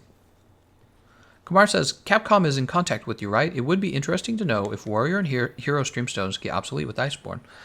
Yeah, so I wouldn't say they're like in contact with me as if we talk back and forth, but the other day I got my first email from their PR department, and they were asking me to make certain types of content, and I'm guessing they might have sent a similar email out to other Monster Hunter YouTubers. But it's really cool to have received the email because it means like they recognize me as being primarily a Monster Hunter channel that has some influence. It's really cool.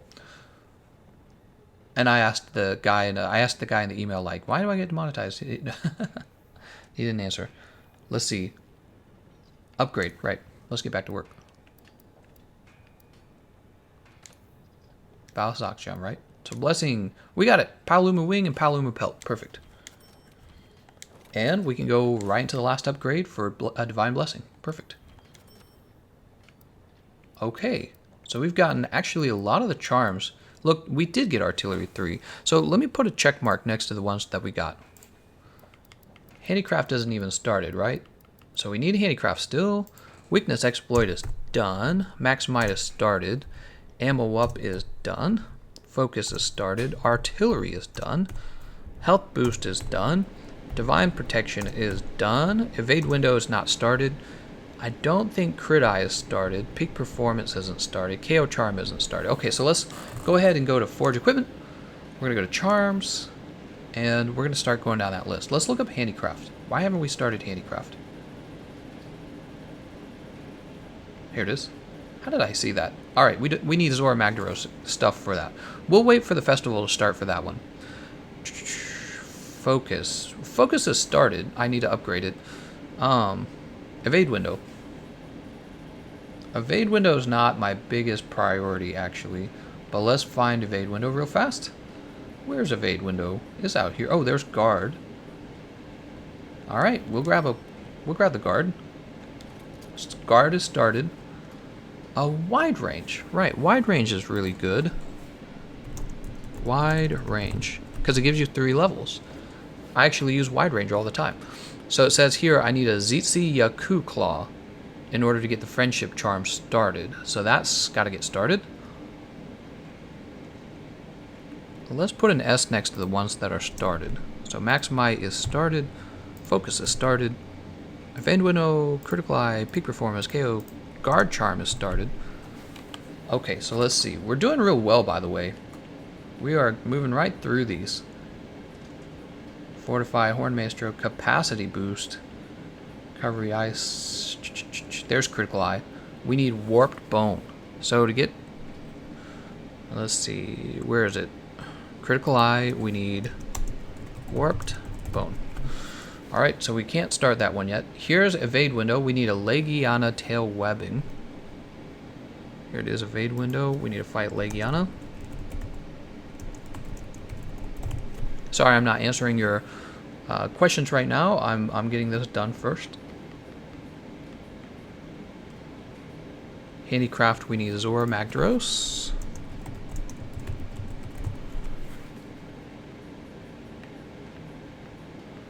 Not really worried about earplugs. Part breaker, we need Uragon.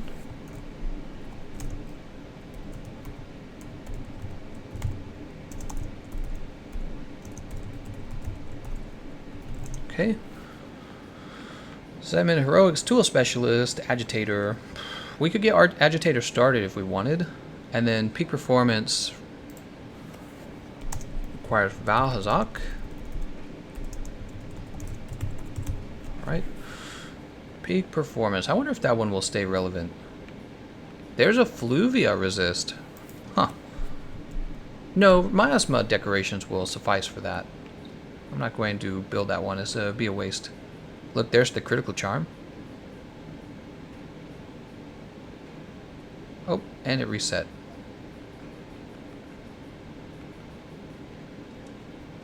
Huh, so there's quite a few useful charms, in my opinion.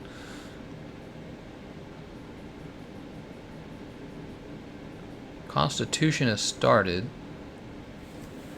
Let's go over to upgrade real fast. Category. Oops, armor category. Charms. Okay, and then Mighty Charm is Zenajiva. Let me say Zenajiva here.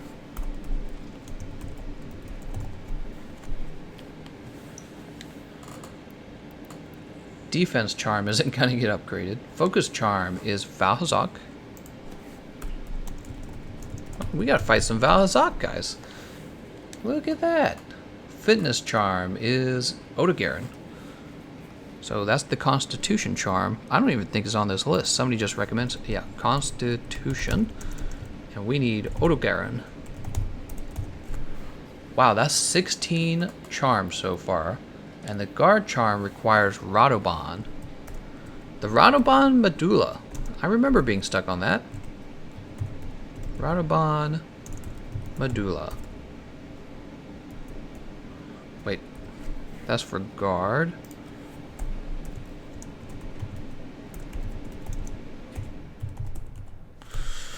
Alright, we want to go back here to Forge.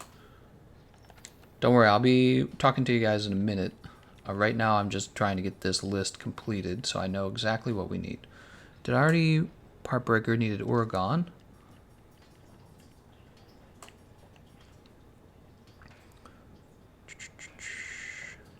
KO charm. Did we not find the KO charm? KO charm. Where are you, KO charm? Right, so for the wide range, we need ZC. Z. Okay, we're done on that. What do we do on artillery? Artillery's done. Slugger, here we are. Radoban for our KO. That's so interesting. Alright. Very cool. Thank you, Nintendo. Alright, I'm all done updating my list. Just save this real fast. And then we'll jump back to the comment section. How's it going, everyone? So we have quite a few charms to go through. We got a decent chunk of them done today. I think I might call it quits here and take a little break, because I've been streaming for a while now. Let's see what you guys were saying, though. Anything else? Evade window 5 plus dual blade. You can't touch this. It's true. Evade window 5 is really strong. And you can build Evade Window 5 really quickly with the Lunastra Gamma Waste and the Evade Window Charm. Catherine says, Yo Gameconomist, is the Tereth Glaive Sleep any good, or what's the best insect glaive? For the insect glaives, you want to be using the Devil Joe insect glaive and the Ruin insect glaive, the Lunastra Ruin insect glaive. And then there's also the Water insect glaive is decent, and I'm trying to think of any others. Those are the primary one. Primarily, those are the ones. If you have weapons that are, if you have monsters who are real weak to elemental damage, you'll want to check out the Kiar insect glaives. People are telling me, "Oh my gosh, Kiar paralysis is so good for raw damage," but it's like the majority of the time, you should actually be using a. It doesn't matter that it's good for raw. You should be picking a weapon that has good element damage on that monster and be using that. So a lot of the times, you can just default to the Grunge Storm. That's the Devil Joe Insect Glaive. And if you can't default to the Grunge Storm, you can default to the ailment weapon, Lunastra Ruin. All right. But yeah, let's go ahead and wrap up the stream there. I think now's a good time to wrap things up. And I will have another stream going probably later tonight. I'm going to thank you all for watching. Wait a second. I got to wave. This is really important. Here we go. We got the wave. All right. I want to thank you all for watching, and I'll see you guys next time. Oh, look at that. Just as Tay joined.